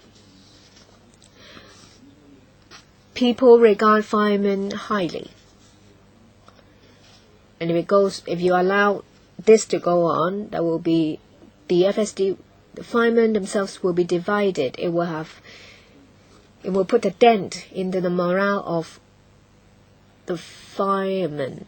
We don't want to see that, because in the end, the image, the high regard in the heart of the public will suffer.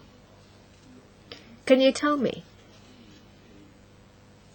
Can you compress the 6 years? Is there any possibility? Can it be done?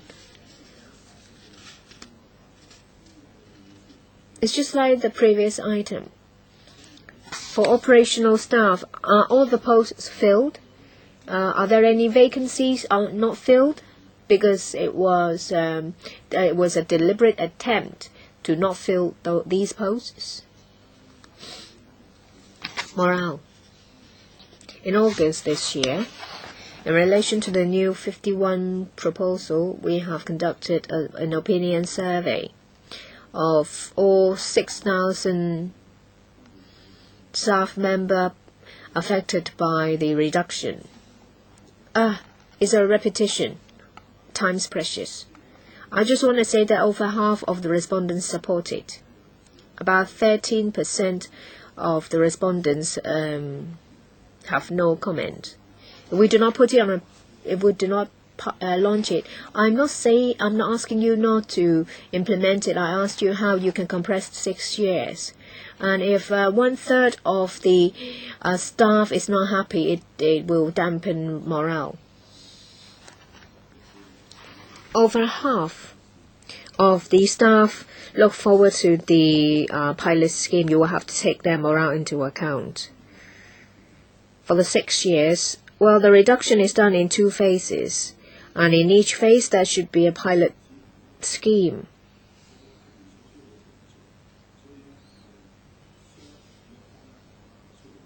We think it will take 6 years, and as to whether that can be compressed, it depends on the time taken for the pilot scheme review and whether it is smooth. I can tell you that 6 years is our estimate. There is a chance that it can be compressed. We've been recruiting people to fill vacant posts left by people who have retired or have left. So we are very close to establish strength. It's now 25 past 12. And if we are to extend this meeting to after 12:30, we'll have to ask all members, do you agree to extend it to 12:45? Yes. We have Yu Kim Yun, Kok Wai Kang, and in the second round, Lee Chuk Yan. Just now, the director mentioned about reduction of personnel dispatched because of an improvement in the efficiency of the appliances. Well,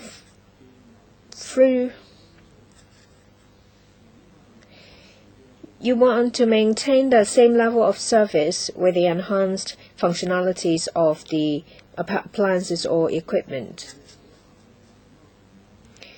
But with an enhanced functionality, we expect the level of service to improve.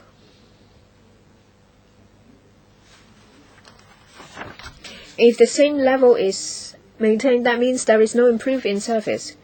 So I think the best you can do is to have a higher level of service with a reduced number of people deployed.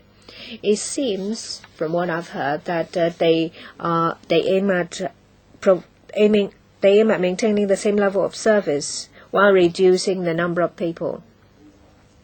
So, do you aim at enhancing a quality of service or maintaining the same service?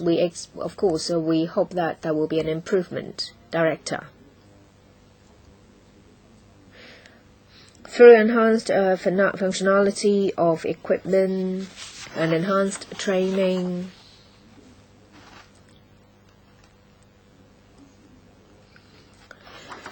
We can improve service.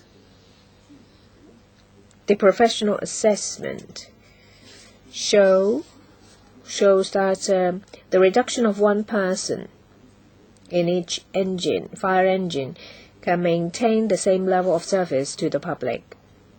But we don't rule out the possibility that through improvement of process or technology, we can continue to improve. So it's maintaining the same level of service, not to enhance it.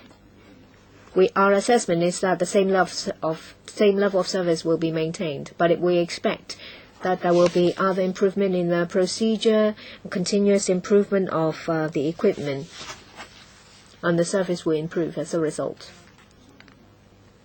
I would like to hear from the staff union. Mr. Zhe, the deputy chairman of the General Association. We have on a number of occasions said to the media that we do not object to any reduction in the condition of hours. What we object to is the reduction of frontline staff. We're very concerned because the departments, I don't know what pressure they've been put under. On the 9th of August and in June and a different day in August, they have done surveys. And they said that by 26th of August, all surveys are received. It's only taken them 6 days to collate all the information. Department said that they are on top of everything and equipment has improved. But frontline officers cannot see it. You may remember Lai Cheng. Point number 3 says that you will have to abide by the procedure. Now 114, it will take 6 people, and you are now proposing to reduce it by 1. So we can't trigger the procedure because there is a chance that the fire engine will have to deal with the incident by itself. So that's why we are concerned. We are in the dark. We don't know anything. And about occupational safety in our actual operation. Have they disseminated any information to us as a change of position? The frontline staff, are they all aware of what is going to be? We have received no information. But let me reiterate here. The Hong Kong Fire Service Department Staff's General Association on no occasion said that we will conduct an industrial action. If from 1989 we've been asking for a reduction of the conditioned hours of work, we think that out of the 3 prerequisites, maintaining the same level of service to the public, we have to look at the impact of that. I think we should all be determined to do something. Don't just hide behind different excuses. I know the pressure you're under, and it's not just coming from us. Dear Director, anything to say in response? Just now, Mr. Chair said that our proposal was made in a very short time. We had a foresight meeting with the staff union and the departments, and we wanted to work out a proposal before September, comprising different measures. Mr. Zhe may remember that I myself exchanged views with representatives of the association. We've been fine-tuning and improving it. The most important thing is the general direction. We worked out a preliminary plan or proposal to consult all staff involved. And it involved, and the 3 staff associations are involved. Mr. Chair mentioned about 114 of the light rescue units, and it will be reduced to 113. That is altogether 5 people. This still complies with the relevant requirements and also requirements for occupational safety. Some people may misunderstand that we have one manning the rescue unit, one responsible for the entrance, and 2 operating, 2 in the rescue team. The driver of the light rescue unit is a full-time fireman. We give him an allowance to serve as the driver, and at the scene they have to participate in the rescue. Thank you. Mr. Kotwaika from the first round. Thank you. Firemen very often work in dangerous environment. 大眾嘅安全 They have to safeguard the lives of the public. So for the morale as well as the rest time and the emotional well-being of the firemen are of great concern to us because they always find themselves in a very hazardous position. When I read the papers, I think the former lawmakers of the previous panel had already had a discussion. There was already a call to reduce the number of hours to 48, and there was a call to abandon the 3 prerequisites. Certain time has already passed since the panel last raised the proposals. Did the department give serious consideration to our proposals? How come that you are still offering a 51-hour package? Director, the 3 prerequisites is a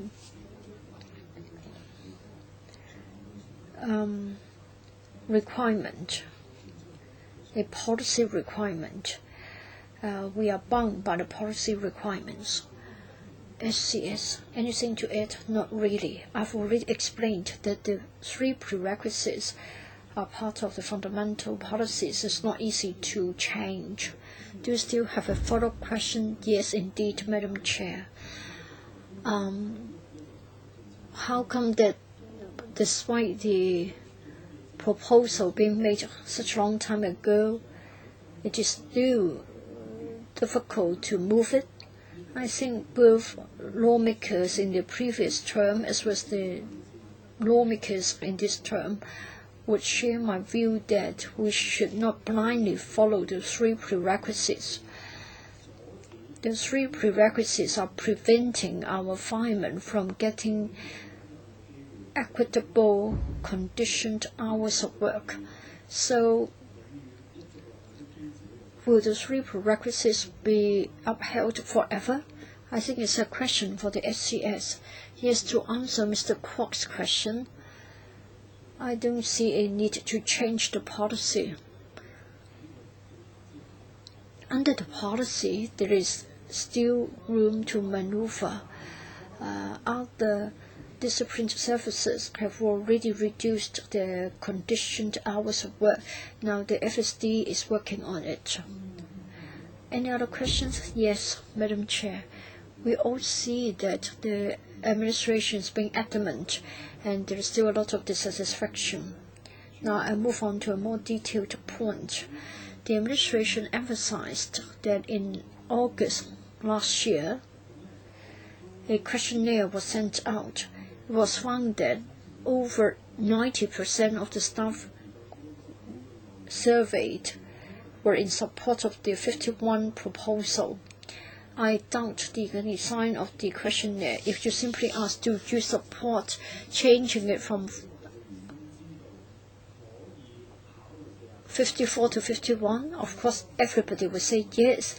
If you also compare the 48-hour proposal, then the result would be that lopsided. Director, in August, we carried out a survey. The questionnaires sent out had very simple questions.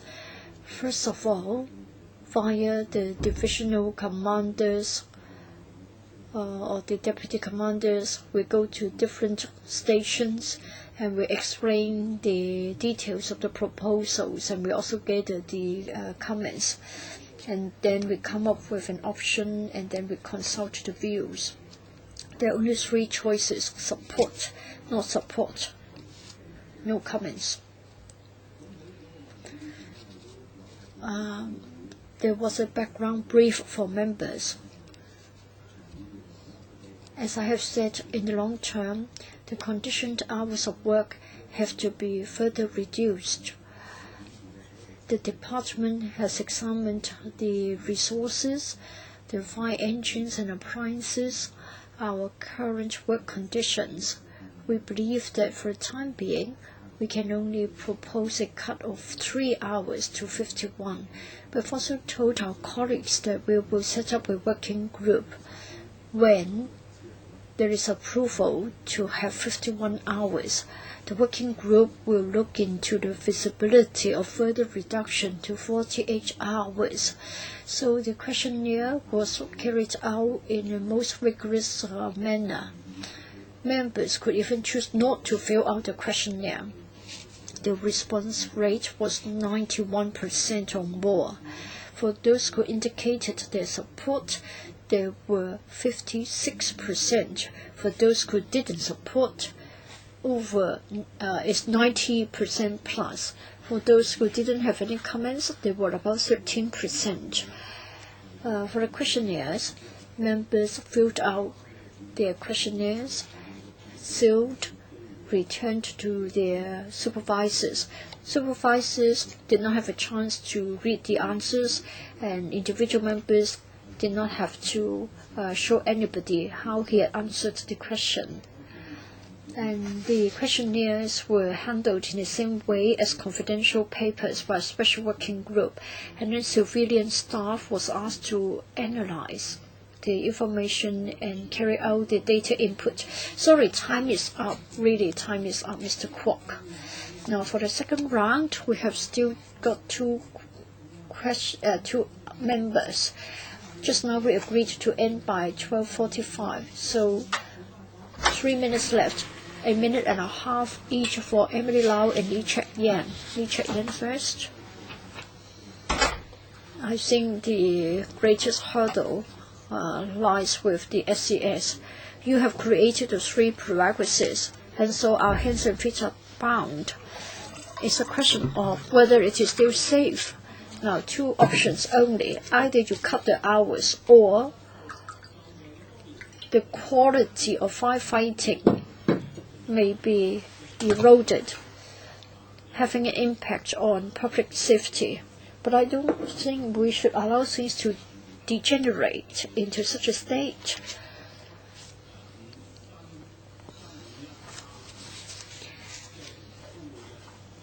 I want to ask the staff unions to tell us what they think about the timetable of 6 years after the new 51 proposal has been implemented. Who would like to speak, Mr. Chair? We want a timetable and a route map. Now, they say 51, but why don't they allow us to choose between 51 and 48? 58 is still on the paper. It's still being verbally offered only, not actually in black and white.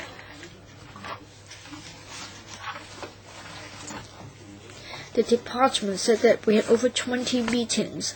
There's still a lot of talking. We did not have our input being taken on board. The department always says that our proposals are not going to work.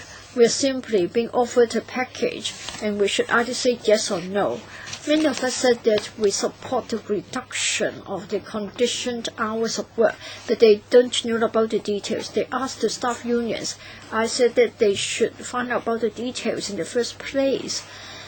Colleagues said that when they were given a briefing, they couldn't get a clear picture. Those who came to brief us on the paper, they said that they were merely relaying the message. So a lot of our colleagues, while support the reduction of conditioned hours of work, they find it unacceptable to have a cut of manpower. Now the equipment has to be carried upstairs by human beings. If we are one person short who is going to carry the equipment, and then it is said that there are more fire hydrants. We have been doing this all the time. It is said that we don't need to go up via the rear staircase, but we want to play safe. Well, we have never abandoned such a practice. Ms. Emily Lau, I hope this administration would listen to the requests of the staff, and we care a lot about the health and well-being of the firemen. Yes, the administration has said that they have a timetable of 6 years to reach the target. Some staff unions are still unhappy about it. We have only a few minutes left. We can't deal with the question. It is said that dozens of meetings have been held, but I think you need to come to a consensus and report to us substantive progress. I hope they can resolve the matter. If not, I think they will come back to the LegCo. So, administration, would you promise to continue with your communication with the staff, ease their worries? Otherwise, if they will come back to us, they will write to us. So, can the SCS give an undertaking? SCS 2-point scale. The director of FSD, the SCS, as well as the S4S, will certainly follow this up. I'm sure the department will continue with the dialogue over the proposal. I think the director has made it clear the proposal is not going to jeopardize the service quality. We are certainly not going to dent the public safety. Director, anything to add? We hope that the new 51 proposal can be given the chance to be tried out ASAP. And then we can follow the timetable as requested by the staff unions. Madam Chair, our ultimate goal is 48 hours. You will have more meetings. You won't be reluctant to have meetings, certainly. We have read the reports that the department very much would like to launch it in December. We are only 10 days from December. The major staff union is still opposing to it. So what can you do in the last 10 days to achieve a consensus? You are talking about a media report. Let me clarify this point. There are still details which are outstanding and they have to be fine-tuned. And we still have to take up the matter with the SCS and the S4S.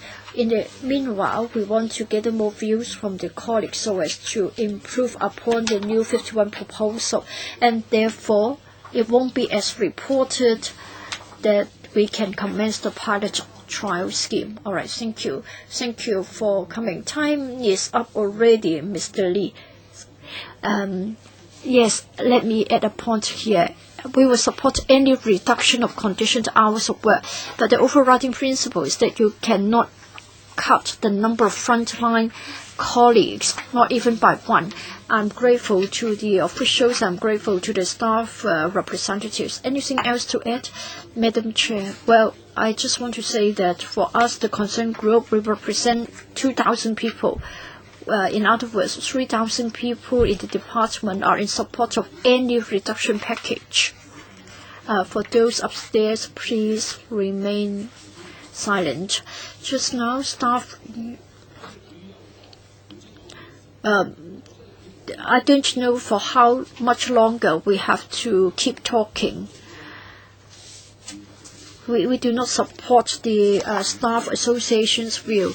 If we never start to try one, and then for those who have retired and for the incumbent staff, thousands of us have looked at the proposal. We think that it is feasible. So please have the pilot scheme ASAP so as to ease the unhappiness among the colleagues. Thank you, Mr. Law. Time is up, and I would like to thank everybody for coming. AOB, nobody has any AOB items. All right, meeting adjourned. Thank you.